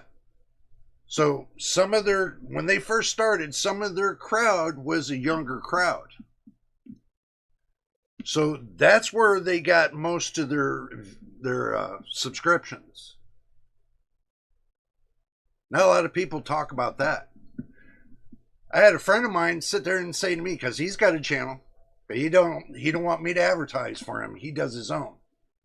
He says to me, man, do you know that when they started back in 2012 and 2013, that they built up their subscription within 1 to 2 years, compared to now it takes you 4 to 5 years to even get 1,000. I said, I know. I said, getting ready come September the 6th. I'm going to be hitting my 3rd year, and I'm still not at 1,000. Is because these big channels got those people so brainwashed. I mean, seriously, brainwashed over the things they say, making you believe that a graphics card is not that great. Or if it's creating drama or anything else, it just fits into their purse. Man purse, woman purse, who knows? I mean, sorry guys, I want to get to the facts. I don't want to play drama games. Okay? If I created my channel to play drama games, I would have played drama games. But I'm not here to play drama games. I'm here to do facts, not fiction. Okay? Every one of my subscribers know that I'm not here to play fiction. I'm not here to play entertainment. I'm here to do the facts. Learning channel. I'm trying to teach you something. You don't want to learn from me? Then, there's other channels. I'll take my 3 decades of experience and I'll take it with this channel and everybody that wants to come along with me. Simple as that. I have 3 decades of experience with computers. So, no one can take that from me. That's mine. But I handed it off to you all to give you my experience of what I think is the best direction to go. So, you can either believe me or not. It's just like that.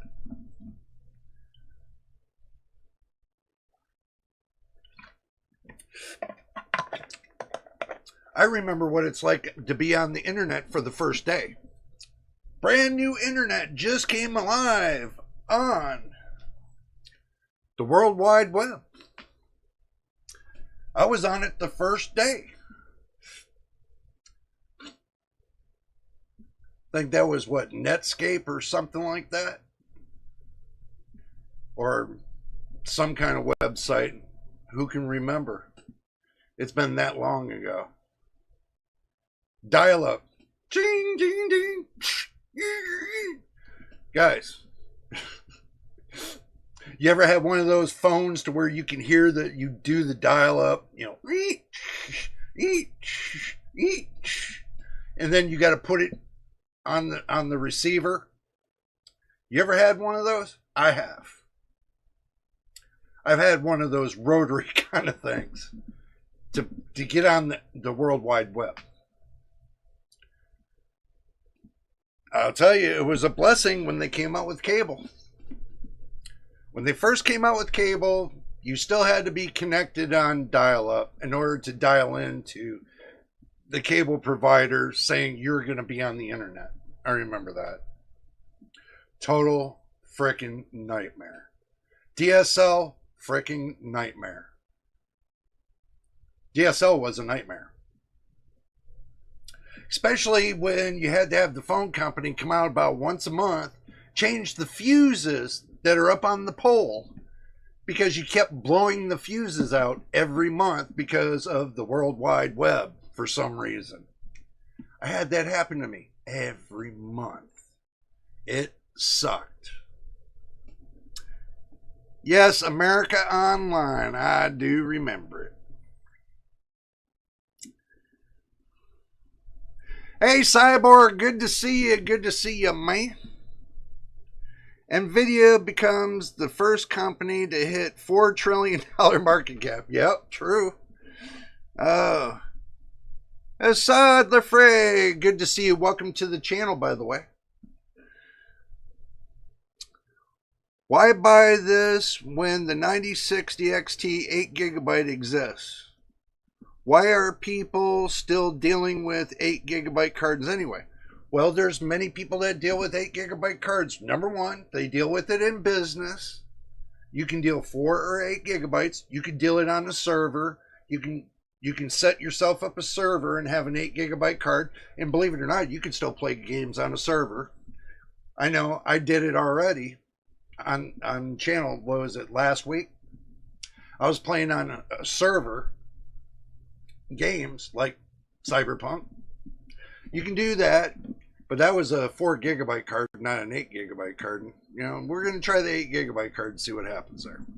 I got a 12GB card in my main PC, so I got 1 gigabyte, I got 4GB, I got an 8GB card now, and I got 12GB. So 8GB cards are just as good. You can still play, you know, esport games with them. You can still play light shooter games with them. Okay, you can still do many things with them. They're not totally out of the woods yet. So that means that they got at least a couple more years before they start phasing them out slowly. So they play 1080p. You got 60% of the world that still likes 1080p. It's not me, it's the statistics that's out there. And that's what it's being said. So as long as you got more than 50% still wanting 1080p, they're still going to want the cards. It's not rocket science. So, Jay, and with you from the beginning, just do it. Yeah, right, I know. AMTBK, good to see you, my man. So, guys, do not count out 8GB cards. There's still many things you can do with them. Okay?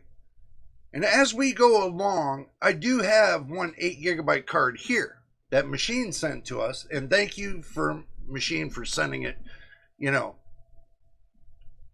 helping out the channel there. So I am going to try that with some of the games.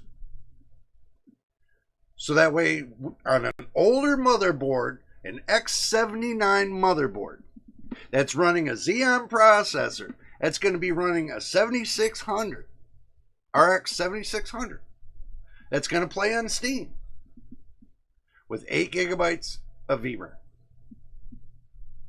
And we're going to be testing it out. So I can show you guys that it's still legible in today's society. Even if it's at 1080p, that's fine. Hey, I got nothing wrong with 1080p. I rock it. I got 3 screens right in front of me. That's all 1080p. You know why? Number one, the screen that's behind the camera, that was given to me. The screen over here was only $100. And the screen that I have right here was only $100. So I only spent $200 on all 3 screens. So if they still rock, I ain't got no problem with that. And they all work hand in hand. So I'm rocking 3 screens. So I could play a game in one screen, I could do something in another screen, and I could do something in another screen off of one graphics card, and that's the 4070. That's how I'm rocking this right now. I've been rocking the 4070 for quite a long time. So, you're welcome, Machine, anytime, my friend, anytime. I'm more than happy to help anybody here. You know that, and I know that. Jay, I got a 6600 AMD 8GB. If you need it for a test, let me know. Okay, we'll talk about it there, DV. We'll talk about it. It's fair enough.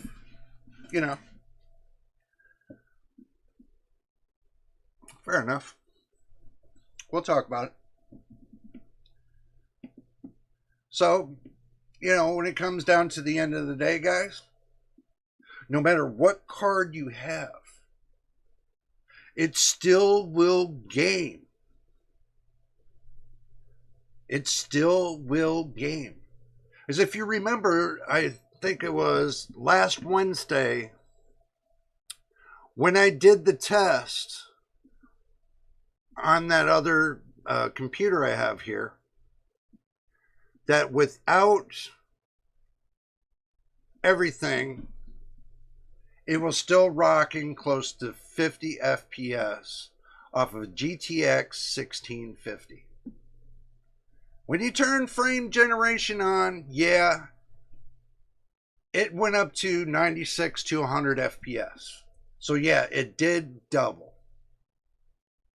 It didn't look bad. And it's something you could probably rock with on Cyberpunk.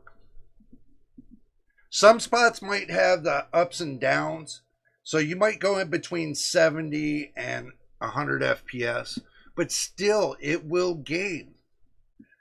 Everybody's worried about, well, what about the 1% lows when it dips down? Well, you balance that. You can balance that to where it doesn't dip down too much. So there is a balancing game you can play. So if you know how to balance it, you shouldn't have a problem with it. I'm just saying, 8 gigabyte cards, 4 gigabyte cards, if you balance it right, you shouldn't be able to have a problem with it. So, and that's 4 gigabytes, guys. I did the testing on that already. You guys seen it. So, and believe it or not, all my live streams are pre-recorded. Well, actually, as we're having the live stream, all my live streams are recorded. So you can go back and play them back and watch them again. I'm not like some channels that don't keep all their videos. But I keep every one of my videos because some will be, some people need it for to go back and check it out again, so that way they can get the feel of how to do it right. It's there. I have a lot of public videos, guys. I have over the ones that YouTube don't show you guys now. I have over 1,000 videos. YouTube's only showing you 800 of the 1,000. But I got over 1,000 videos on YouTube. They're just not showing everything. They're probably not even showing you guys my first day video. Who knows? So I just wanted to break that to you guys so you understand that I've been working hard on the videos. Okay. I make the videos based upon the information when it comes in hand. I make the live streams to get to know everybody that comes to the channel and subscribes, or even visits. You guys talk in the chat, I talk with you. I read everything you guys talk about. And if I miss it, I do apologize, and just let me know and I'll go back and reread it again. But I read it out loud to everybody, so everybody on YouTube is seeing exactly what you're talking about. I don't hold back anything. That's the reason why I read everything out. Is so when people go back and watch the video, they'll know who we're talking about. So they don't miss a thing. That's something I do with you guys because I feel it's important that what you post live here for this video is important, and all the videos are important. Even if you post on the video after the fact, I still read everything. I try to respond the best I can when you post something on the video. Just to let you guys know that. If I don't get to you right away, I will sooner or later. Because I'm only one person, only with two hands. So, you guys got to give me a little bit of slack for that. I don't have anybody else here that's helping me with the videos or reading my emails or anything else. I have tons that I read from my email daily, and from YouTube, I read everything from YouTube as well. And also too, if somebody posted on Patreon or the other sites, I read that as well. So I tried to read that all in the beginning before I go and make any videos. So that way I'm sure I hear everything from you guys. So, and I do respond as much as I can. So if I don't respond to you, I do apologize for that. But it's just, I'm like slam busy.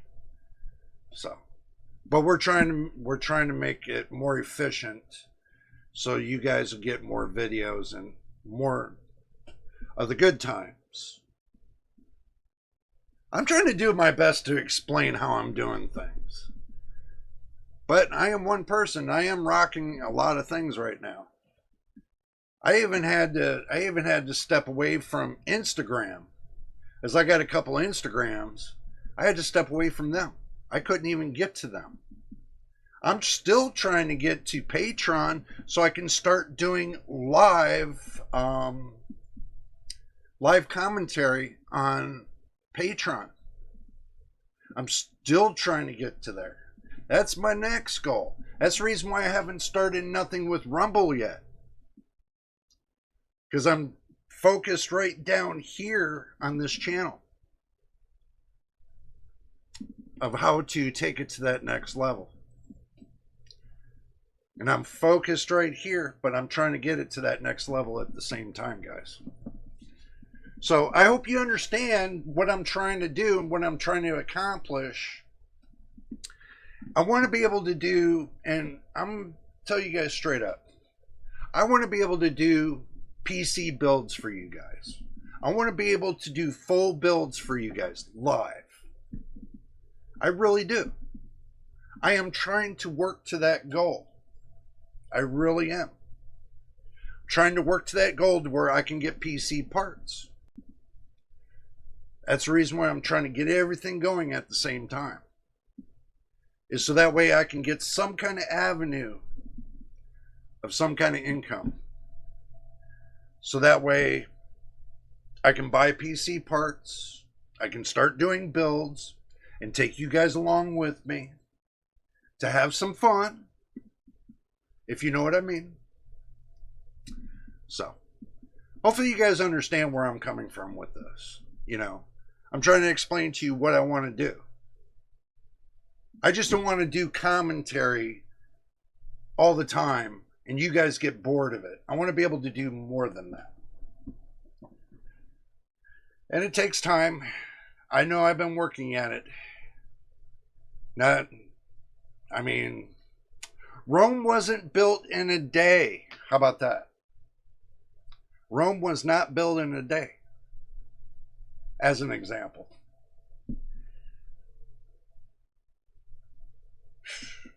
But I am trying. I know there's at least maybe one build I want to do. But I know it's going to cost quite a bit of dollars to do it. So there is one future, let's say a future kind of build I want to do. And I'm going to take you guys with that. I want to do an X870E motherboard with a 9950 X3D with 8,000 microtransfer system RAM at 128 gigabytes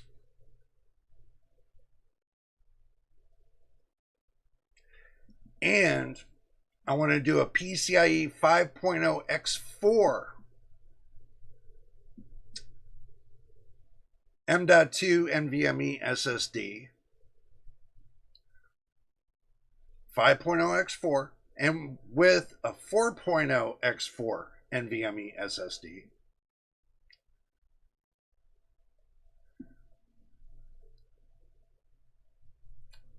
So having a total, maybe a total of 4 NVMe SSDs, or 3 M.2 NVMe SSDs, not 4. Because if you use 4, then use up that extra slot, then what'll happen is it'll pull away from, I don't want it to pull away from the 5.0 X16 slot. And maybe, whatever contender I can come up with that's going to be a decent price, it's either going to be AMD or NVIDIA. Whatever one that comes to be the best price for the best of the best to plug into that motherboard. Into a big fish tank case with RGB and fans galore, and maybe a 1200 watt power supply, maybe. This is what I had envisioned at least a year back to wanting to do.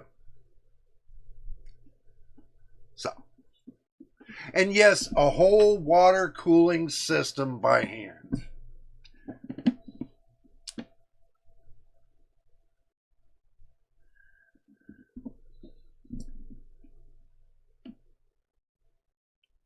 Infinity budget, yeah, pretty much there, Dakota. Did you see that Jay's 2 Cents did his first Linux video? Times they are changing. Yeah, water. I gotta agree with you. I did see that, yes. I did see that, yes. Linux is not bad at all. I mean, I'm just more prone to Windows. I guess that you can kind of say that's kind of made me a little bit lazy. Because Windows does everything for you, basically the coding and everything for you. You basically really don't have that much to mess with. When it comes to Linux, that's picking your brain to come up with the coding and everything else. So if you want your games to run correctly on Linux, you got to know the codes, the sudo. You got to know how to use sudo. I'm still learning sudo, but we'll get there sooner or later. Sudo or later, how about that? I'm going to learn it. So, it takes time. It's not something that's done overnight.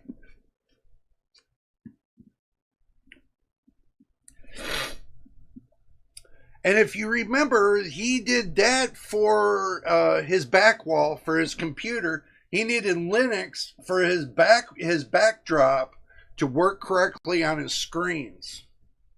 He stated that on his video. So are you telling me that you're using, instead of using a regular decent graphics card and using a hub, HDMI hub, that you could have plugged into a decent HDMI graphic card that powered everything, like a 4080, and put it on an HDMI hub and plugged all 9 of your monitors in, and they would have separated the whole thing? You're telling me you had to go to whatever. Whatever. I mean, guys, it's not rocket science. If I wanted a wall, it's not rocket science to do it. You don't need a graphics card that's older than the good man above himself to get all those monitors plugged in. You don't have to plug them all in like all into the back of your graphics card. You could have gotten a self-powered hub for HDMI that plugs into your single HDMI graphics card and splits it all off into 9 different things. And I'm sure Windows has 9 different things that can split up 9 different monitors. Because if I got 3 monitors here split on one graphics card, I'm sure you could have used a hub to split 9 screens. It's not rocket science. But anyway, I better get away from that one because it just itches at my skin hearing it every time. The real problem I have with Windows is the kernel. I can always swap to a different kernel in Linux. Okay, well, the thing with this is this, water events. With the Windows operating system, you can always, what do they call that?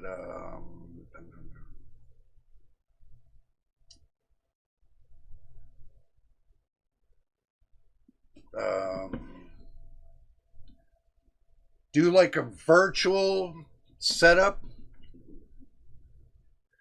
You can, what do you call it? Virtual something. Damn.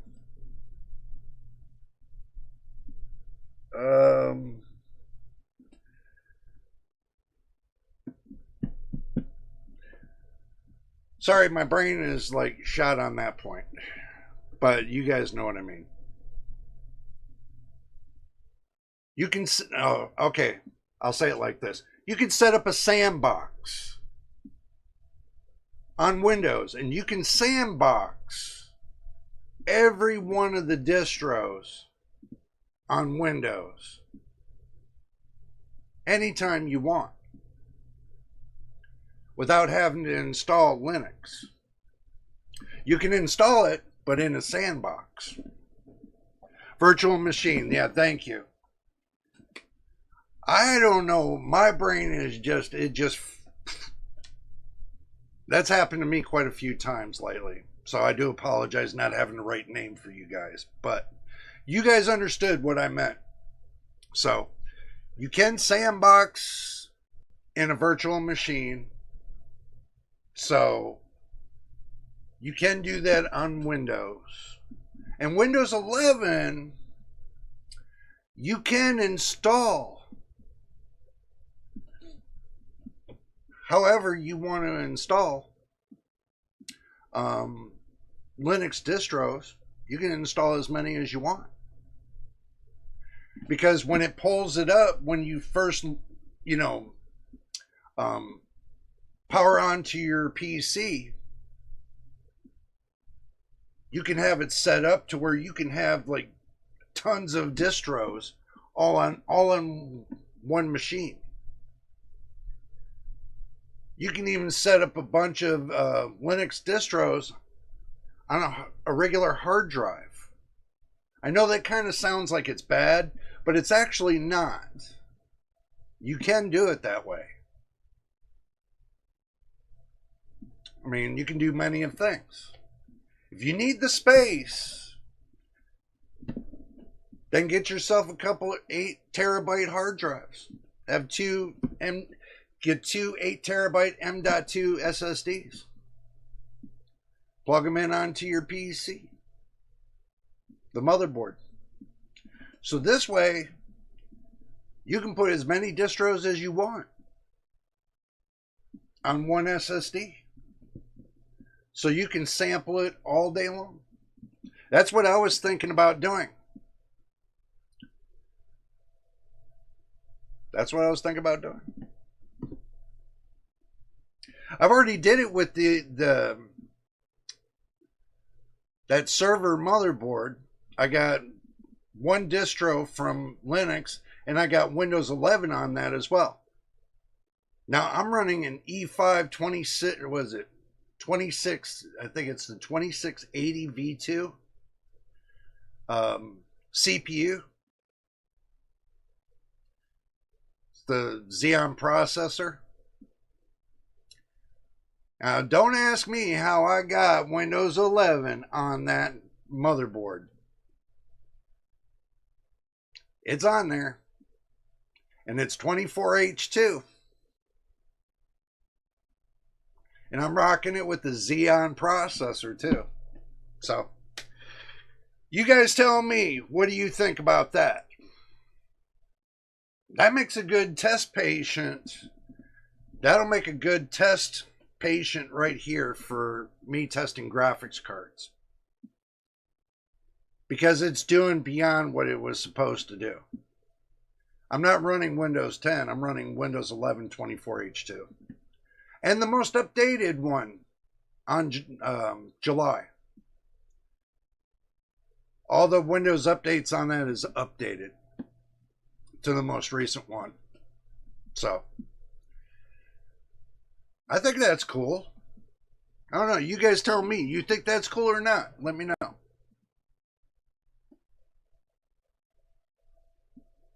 You guys are awful quiet in the chat thing. What's going on? You guys plotting on me or something? What are you doing? Totally, I'm not a Windows hater.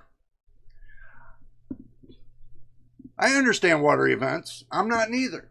I like multiplying stuff. Being able to have more hands that are out there in different distros or operating systems and everything else. I just don't like to stick on one operating system. Well, yeah, I do, but you know, I'm used to Windows.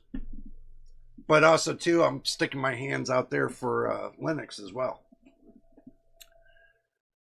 I just spend half of my workday on Ubuntu. Yeah, I understand. Ubuntu's VMs. So it just fits my workflow to have my host machine be Linux. That's cool. I got no problem with that. I still use a Windows 2000 virtual machine to play around on. Hey, that's not bad. Hey, if you got a workstation, a 2000 workstation, there's nothing wrong with that. Nothing wrong with that at all.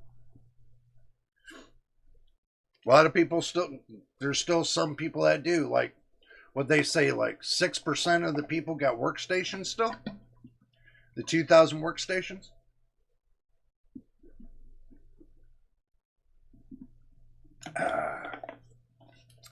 Finished.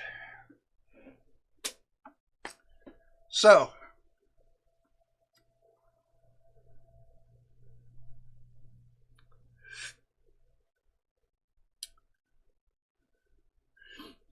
oh, you're working, Dakota? Oh, okay. Well, I'm working too. I'm working to help you guys out too. Everybody, all the subscribers, the viewers, and all you guys I'm trying to help out. Maybe not all at one time, but we will get to everybody and we will help everybody that we can. That's what I love doing so much, is helping everybody get on the right track and arrow with PCs.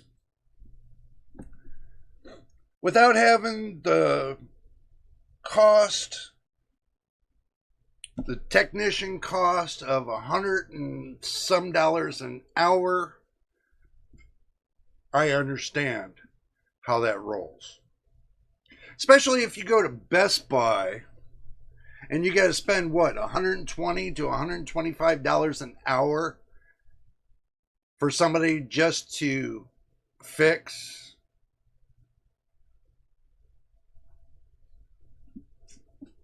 I guess your RAM that takes 10 seconds to fix, and they charge you a whole hour.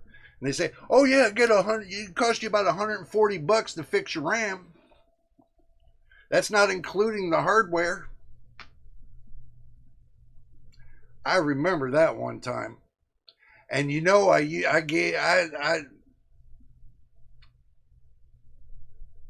I'm like this.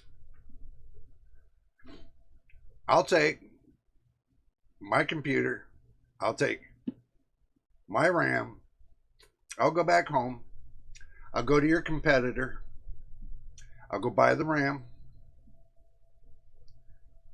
and I'll deck my computer out for that $120 I was going to pay you. You did absolutely nothing to figure out what's wrong with my computer. I've already caught Best Buy one time trying to screw me. Never again.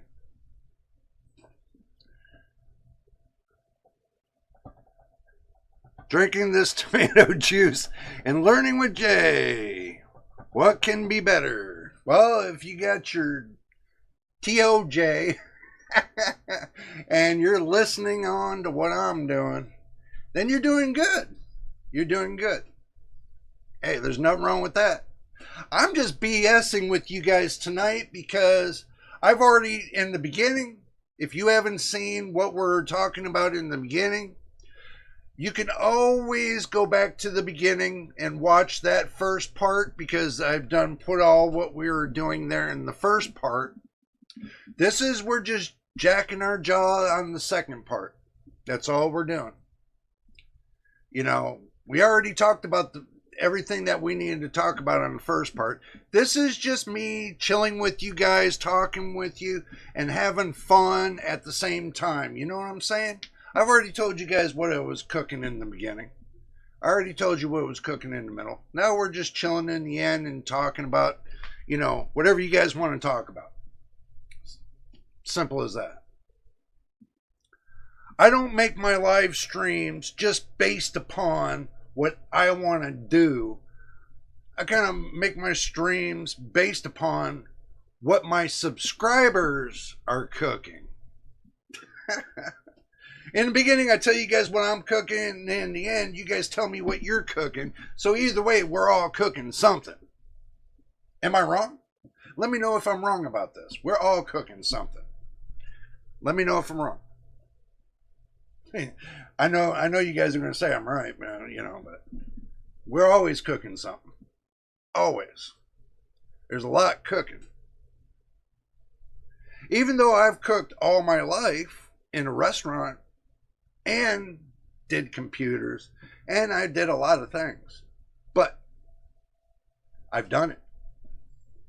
And I can say I've done it.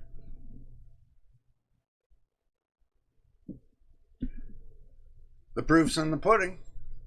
So, but guys, listen, I enjoy my time with you guys. I really do. I enjoy my time with you.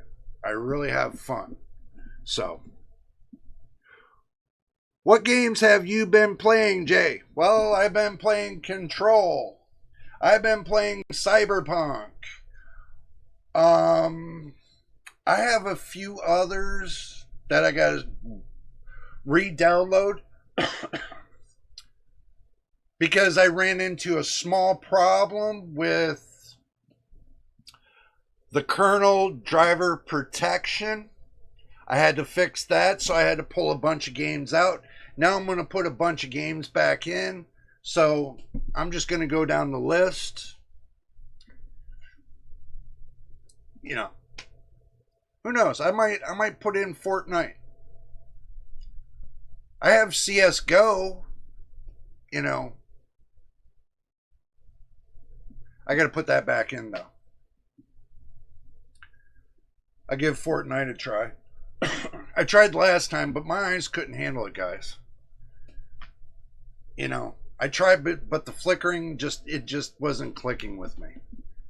Because I got sensitive eyes and, you know, I got to really watch. So. Love your channel. It is always a nice space to hang. And thanks, man. Thanks, Watery Events. Appreciate it, man. Yeah, I mean, I enjoy getting to know every one of you. I'm enjoying to get to know everyone that when you guys come and chat live like this, or you chat on Discord, I'm getting to know every one of you that want to get to know what's going on with the channel. So I enjoy talking with everybody.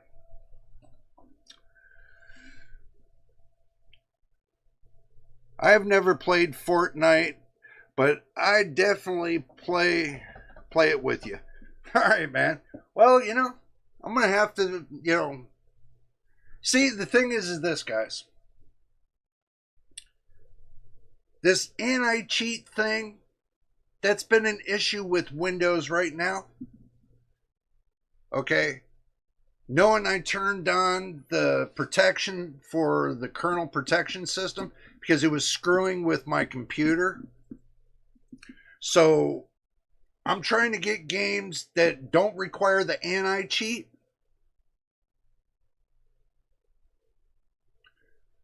Also, too, World of Warships is a good one, too, there, Dakota. You, me, Machine, Mr. God, and we all can get together and play World of Warships, too. Machine knows what I'm talking about. We all can get together and play on that, because that's like a big old group we can do that on.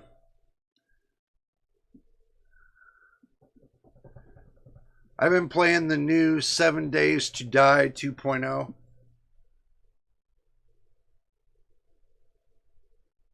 How's the game? That's the question.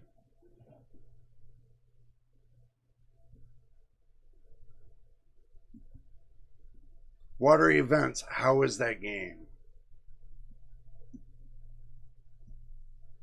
Helldivers.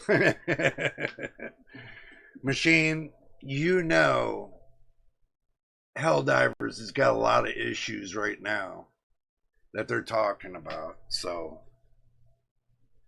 yeah, I know, but it's still got a lot of it's got a lot of issues right now with what's going on with the game. You know, I don't mean to make it sound like a bad thing, but I don't know. I mean,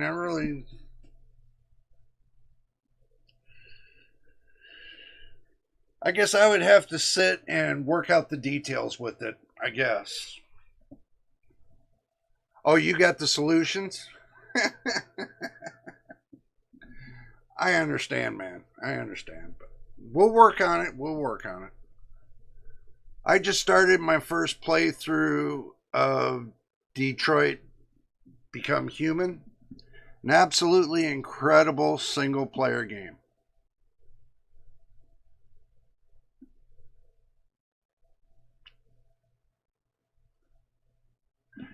Yeah, MTBK plays that too there, Dakota. He plays that game too. I think I got that on my Steam as well. I have to look. I'm only using 40% of the CPU now. Well, that's not too bad for that game there, Machine. But there's a difference. I'm rocking AM4. You're rocking AM5.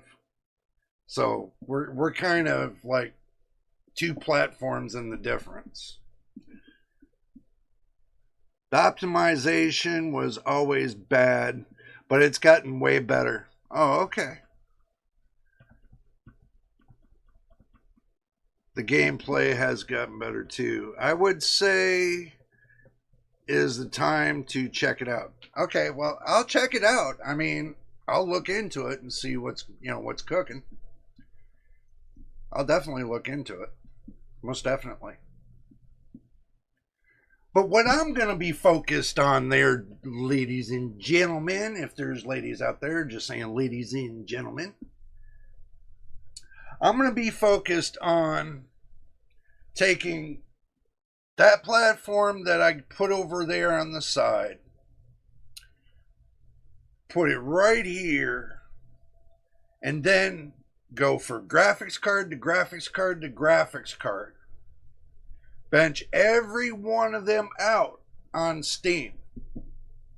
On that platform that's over there. Bench everything out. I want to see if the GT 730 in 2025 has what it takes to play on Cyberpunk. I want to see this. Even if it's at low 1080p settings. I want to see if it's going to be stuttery or it's not. I want to see if I can use anything from AMD on that graphics card. Even though it's an it's an NVIDIA graphics card, but it was kind of resurfaced in China. So, I really want to see what's going to happen with this. With this one right here. I want to see what I can do with this. 4 gigabytes of VRAM. And I want to see if I can SERP it onto Cyberpunk. We're going to try it.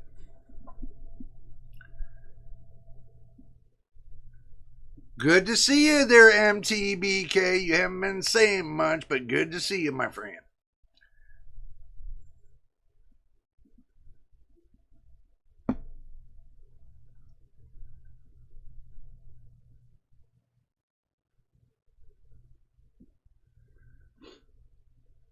But anyway, guys, I'll tell you what. I'm going to spend an extra half an hour here with you guys. So, instead of 2 hours, we'll go a full 3 hours this time. As we're having nice discussion, and I don't want to give up on that just yet. So, it's pretty cool that, we got a lot of people that's, creeping up on the chat, and it's pretty cool.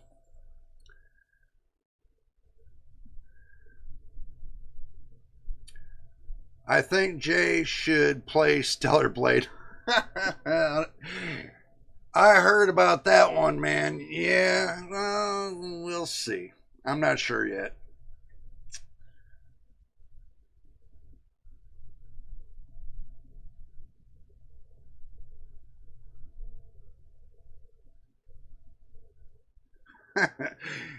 Dakota says, well, yeah, I need to definitely play that one.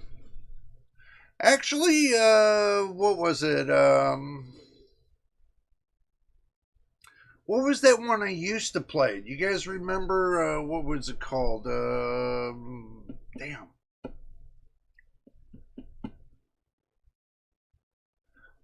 I'll remember it and I'll tell you guys the next time. I just can't. I would have to go on Steam and look. Even if you lose, you win. I'll probably end up losing a lot more than I do winning. Okay, so this is what I'm going to do. I'm going to end up going on Steam just to check my library. I'll tell you what I have.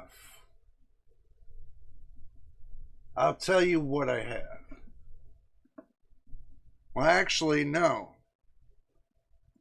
I'll take you guys there. I have 3D Mark. I have Asphalt Legends Unite, Control Ultimate Edition. I have Counter-Strike 2 there, Cyberpunk, EVE Online, First Descendant, Ghost Runner Demo, Hell Is Us demo. I don't know about that one. Lost Light, Race Room Racing Experience, World of Warships. That one's a nasty one. I don't think. The demo for Atomic Heart wasn't too bad. DCS, that's a testing thing. I got Detroit Become Human demo. I did try the demo. Final Fantasy, look. Final Fantasy, I guess that's 14. Forever Winter, The Forgotten City, Global City, High on Life, Marvel Rivals, Nakara Blade Point. I had that one. I got to re-download it. Predecessor, Prototype, One Day I Am. Prototype. That's a really, I can't stand that one. Resident Evil 3, the demo. I did play The Sims 4, Spaceship, Star Swarm Stress Test, Star Wars, The Old Republic, Throne and Liberty, Tin Can, Veiled Experience. There. Now you guys seen everything I had. So. There. That's all the games I have. Yeah. The First Descendant's free there too, Dakota.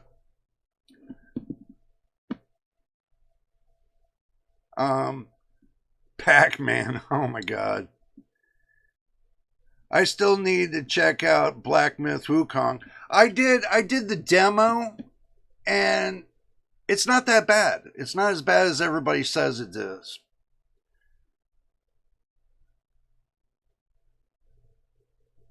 Oh, the fan of the Amizunia on PS2. Oh, okay. First Descendant, that's a good one because it's, try it out. It's a good one. Cyborg says, I am going to try Splitgate 2. It's free to play. Okay. Might be interesting. That pinball game must really test your 4070. Yeah, it doesn't. It really don't, bro. But it's got some cool little graphics. Might want to take it easy on that one. Well, it's pinball, bro. Look. No. No. It's pinball. You gotta remember, back in the day, before the internet, you used to go to the arcade, play the pinball, man. Come on, man. That was the shiz. To get that high score playing pinball, man. I mean, even though that, you know, you can't tilt the machine all the time. But you're playing on the computer, you can't tilt the machine, so it's not as fun, but it brings back the day. It brings back the day.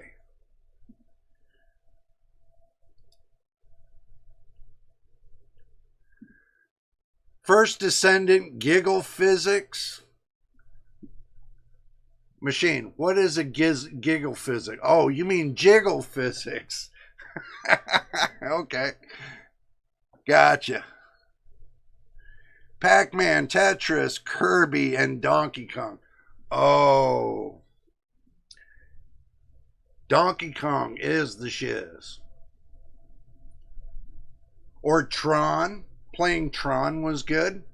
The first Tron, when it came out, that was really cool.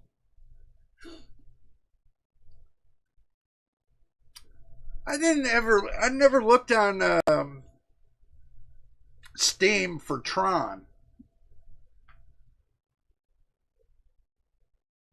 That might have been a good game to play. Oh, autocorrect. Okay. Autocorrect me. No, I'm just kidding. Come on, man. Gotta have fun. You know what I'm saying? Oh, load the runner in DOS. Yeah. Yeah. I remember when they built it for the Apple IIc that you could play, you know, they kind of cheated and they put like Pac-Man on the Apple IIc.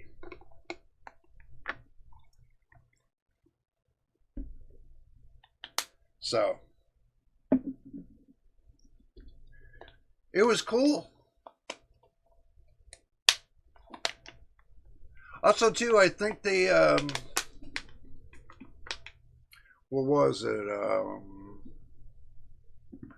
Trying to remember all the old games. There's a lot of old games that I played on the Apple.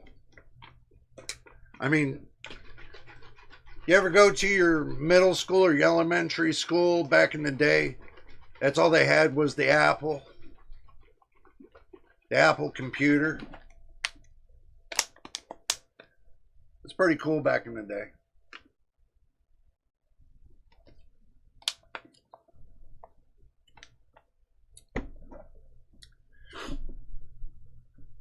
I don't think they had shooter games back then. Oh, they probably did. I probably just didn't play them, but Dope Wars 1988 DOS version.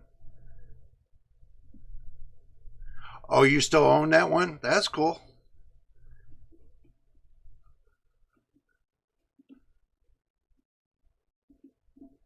Dopeware. Beachhead on the Commodore 64. Or the Atari 2600. The Atari 2600. Frogger. How many of you guys played Frogger back then? Don't be shy. Speak up. I know one of you guys played Frogger or Dig Dug. I know you guys played that too. Or what was that ghost one? Can't remember the name of that one.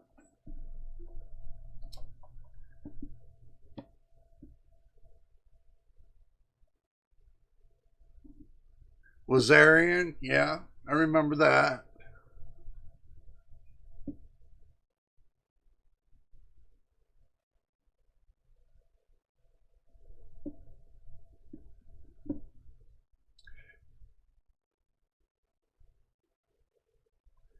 Battletoads. Pitfall, yeah, I remember Pitfall. Super Breakout. They called it Breakout for the first one. Then it went to Super Breakout, and then it went to Double Super Breakout.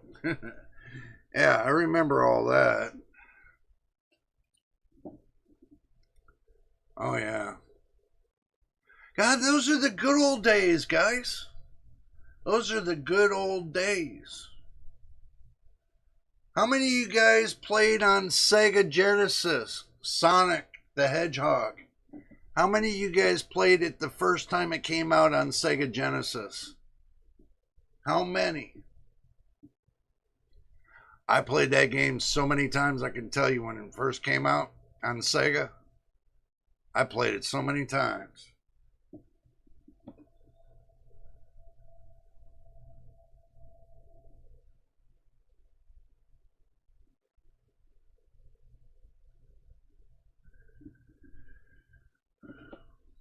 Oregon Trail 4 was my game in elementary school. Yeah.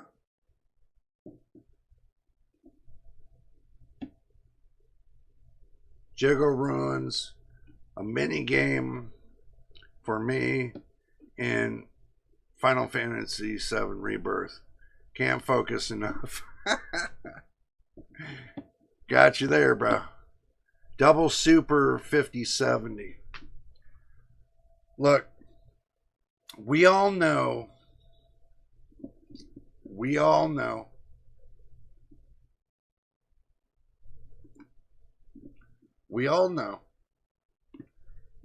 NVIDIA is going to be coming out with the 5070 with 18 gigabytes of VRAM. We all know that's coming soon.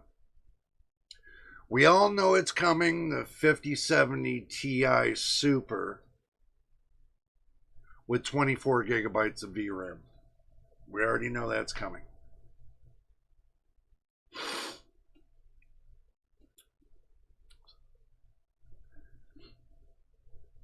My mom bought me a Sega Genesis when she bought herself a PS1 at launch. Wow.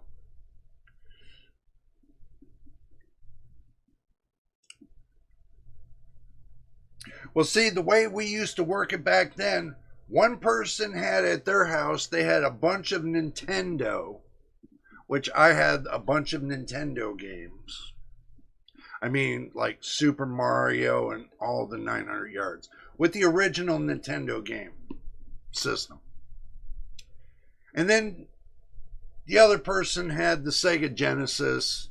So we would spend night going over one house and then to the other house, and we go back and forth, you know, and just have a blast with the games. This was before the internet. So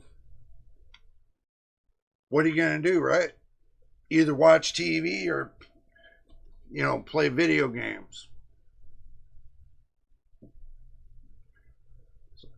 I remember times to where friends had parties over at their house and they're all rocking a Nintendo. And we're all sitting there playing Mario Brothers. And just rocking along, man. 2 players. So, yeah.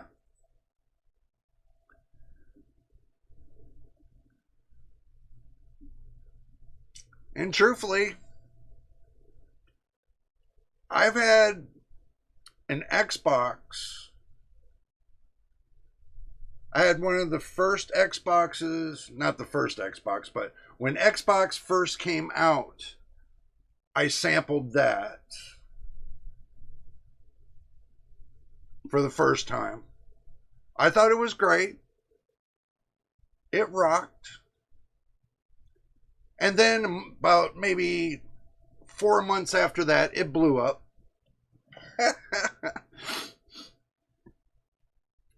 $400 game system just blows up. And then tried to get back on the warranty.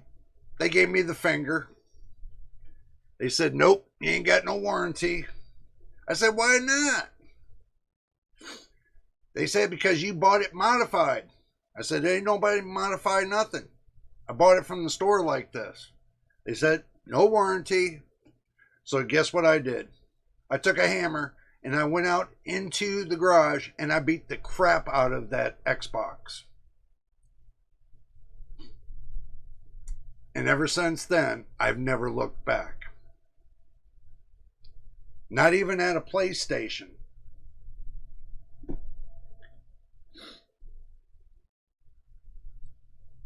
I stayed right on a computer. Just rocking the games on the computer. I never looked back at gaming systems. Not even Nintendo. More interesting to play games on a PC. Especially when you got a 386 PC. A 386. I think I had a 386 DX. And I was rocking Aliens vs. Predator on a 386 DX.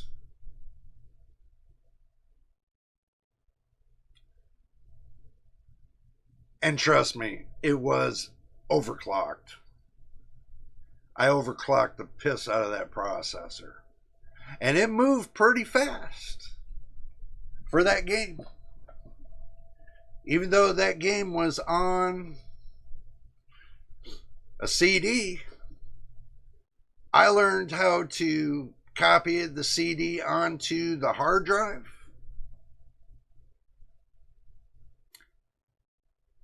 And have it redirected onto the hard drive. So I was able to rock it without using the CD itself. It was back then, it was a little hard to copy the CDs onto your hard drive, especially the amount of space that you had. But I did.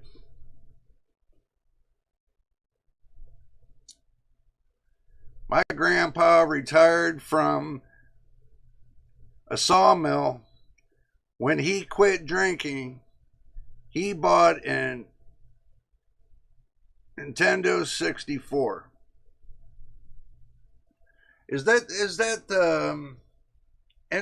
Nintendo 64, right? He still plays Skyrim to this day. Wow. You know,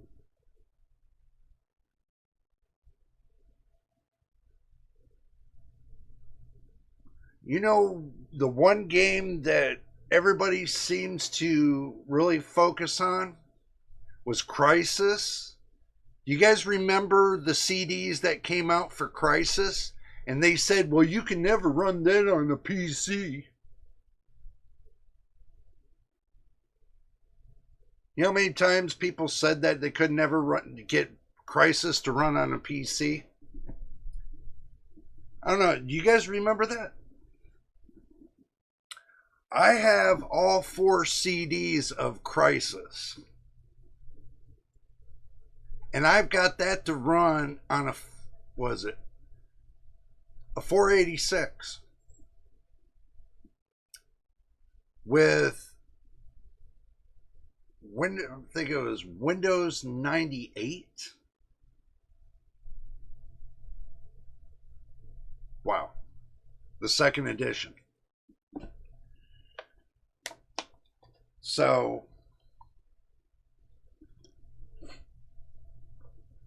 imagine on a computer like that having only 512 megs of RAM. Yeah, sounds kind of funny, doesn't it? 512 megs of RAM. That kind of sounds funny. And having like a graphics card with only 128 megabytes of VRAM. Wow. Times have changed since then. How many of y'all remember those days? Come on, there's got to be somebody here in the chat that remembers those days. Of even going to 16-bit?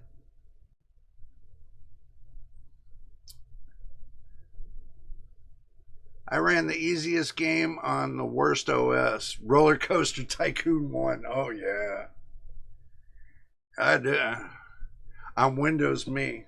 Nice.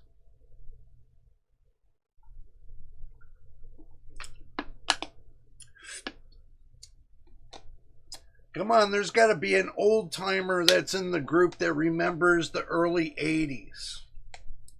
Or the late 70s, the early 80s, guys. Come on. There's got to be somebody in there that remembers those days. Good old Atari. If I remember right, Atari came out with it wasn't the 2600. I think I remember they come out with one before that. What was it? What'd they call it? Do you guys remember that one? They did come out with the really first one. It wasn't the 2600. I can't remember. Oh, jeez. I think they called it Atari 1 or something. I can't remember. God, it's been so long. I think they called it the Atari 1.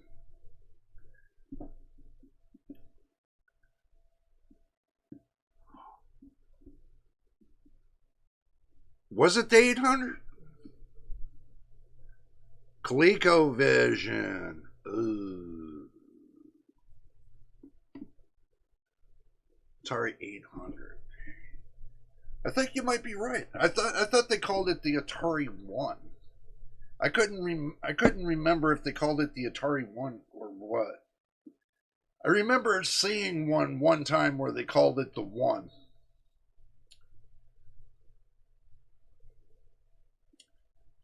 Unless that was like could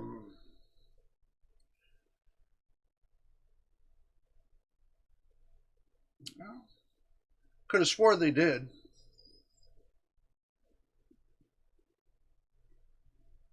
Now I can see you guys. Now I can see you guys.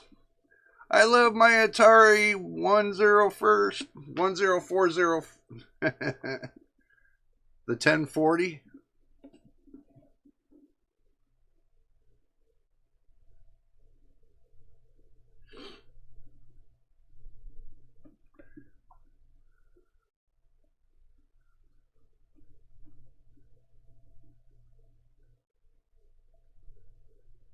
Yeah.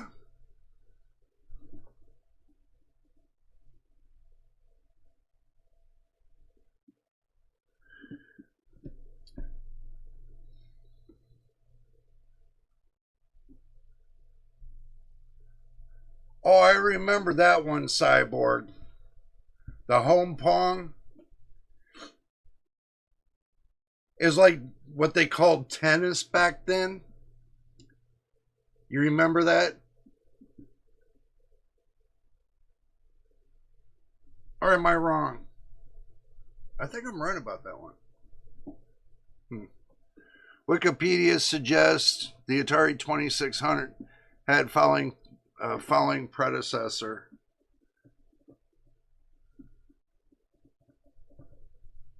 And the Atari Video Pinball.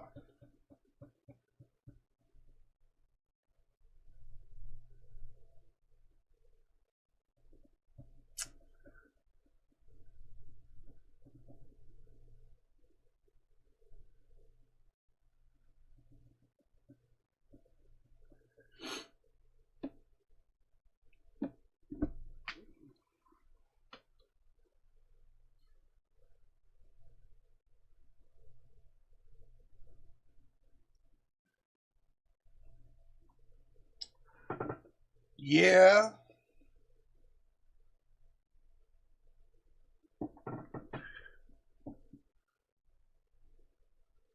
The Amiga, I remember that.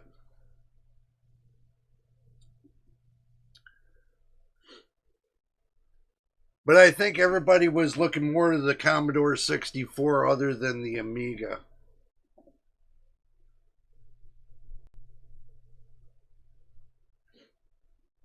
As soon as the Commodore 64 came out, everybody was all over it.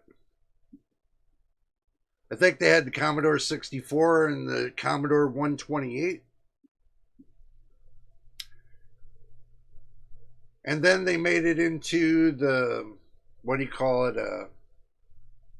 the MacBook.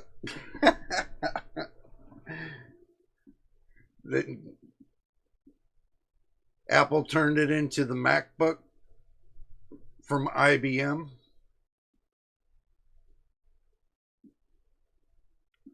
So, something like that. I think it was pretty cool.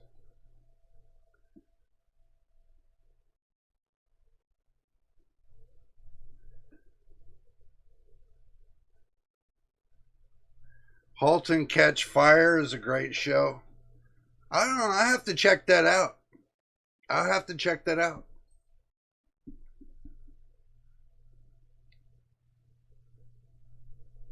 I'll definitely check that out. I haven't checked it out yet, so didn't even know it was the thing. So I think everybody was more focused. I don't know. Everybody was more focused on something else other than the big thing right now that's going on all over the internet. Everybody keeps talking about it, and they say AI. And don't forget to hit the like button on this live stream. Guys, please. To help us get out there even more so we can get more subscribers, so we can get to 1,000 at least. Put some likes on this video. Tell your friends come down and subscribe to us so we can grow. Maybe. We do appreciate it. It's about the birth of the PC in 1982. Oh, you're talking about the 286. No, the X8, not 286, the X86, not the 8086. Damn. The 8086. Sorry, my brain's just fried.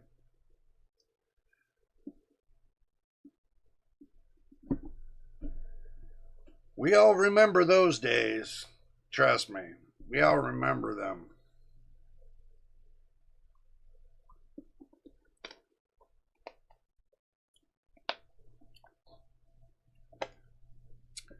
But we also remember too that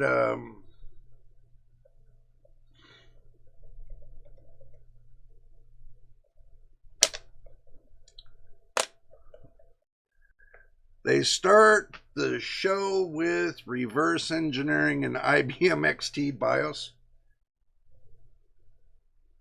Oh, so they used there was a program back then that was created that can reverse engineer the Hewlett Packards, the gateways, and all the BIOSes that was on pre-built PCs. You're able to access, because back then they didn't allow you to access the BIOS, but there were programs that were created for you to hack the BIOS. And that took a lot of engineering to get into the back door of the BIOS on those pre-built PCs. But few people figured it out, and we all were a part of a clique. We all got early access to that software. We're able to backdoor engineer the BIOS and reset the parameters as far as the nanoseconds on your RAM, the CPU, and whatever else we could do. I remember those days. Especially when they were using an Intel processor on an IBM motherboard.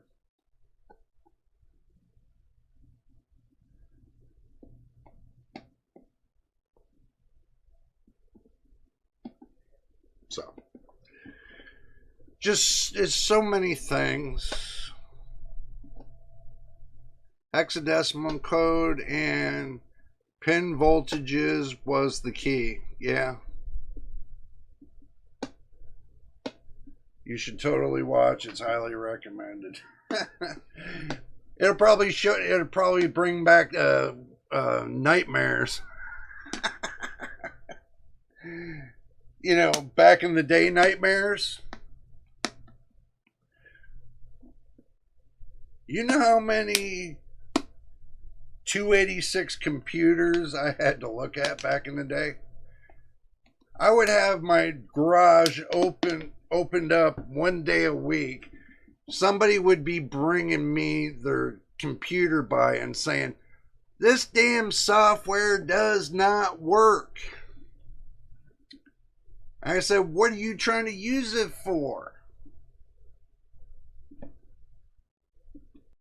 And this was before the internet. They say they wanted to play the CD game they got from Wally World. Or they say they would get a CD game from Kmart. Oh my God.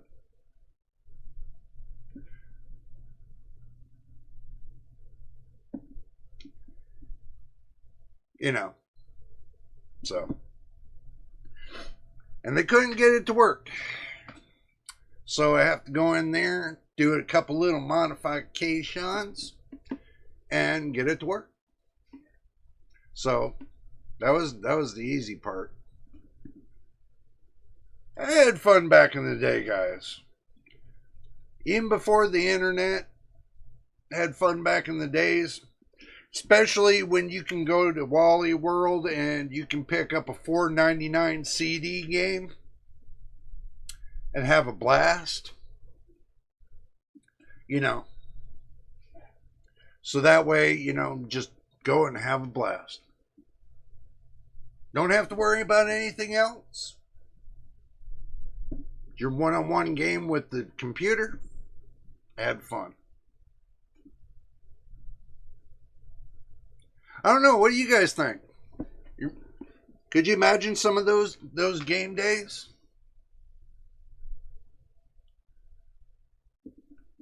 Could you imagine with no internet playing on a CD game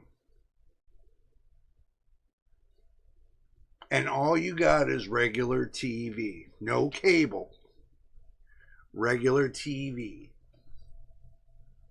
Watching the TV, playing your personal shooter game with no internet.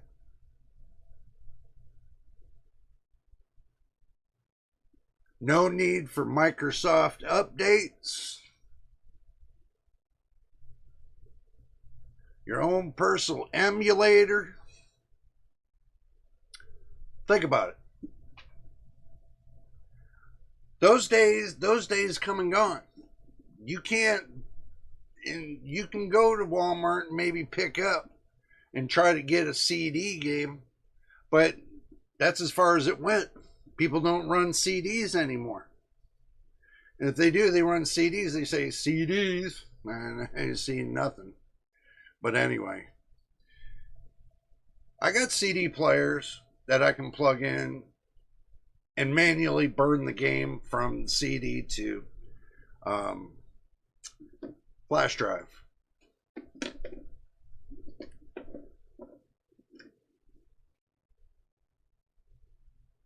Probably do that on Rufus too, if I tried.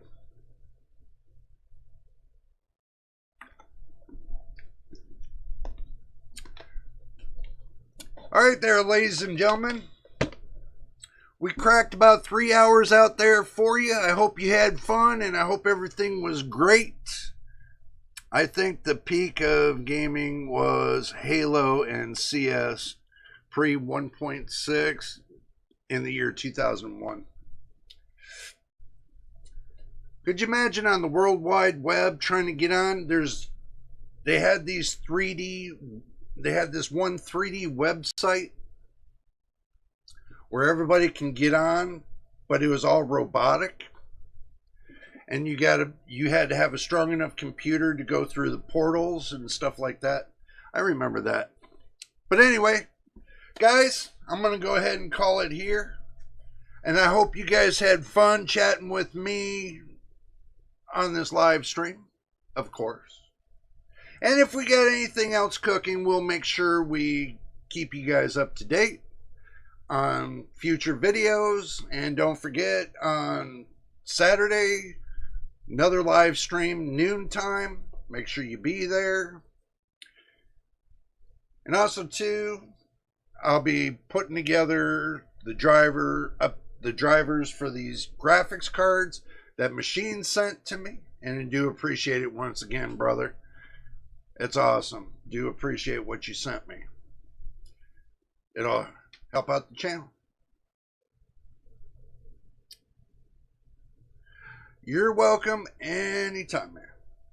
But anyway, guys, I'm going to go ahead and jump out of here. If you want to be on Discord, I left the link in the chat so you can get on Discord if you want to join us there, as that's going to be my next stop, is on Discord. So, but if you had fun and you enjoyed everything here, don't forget to hit the subscribe button, hit the like button. Don't forget about the notification bell so you know when I post the next video.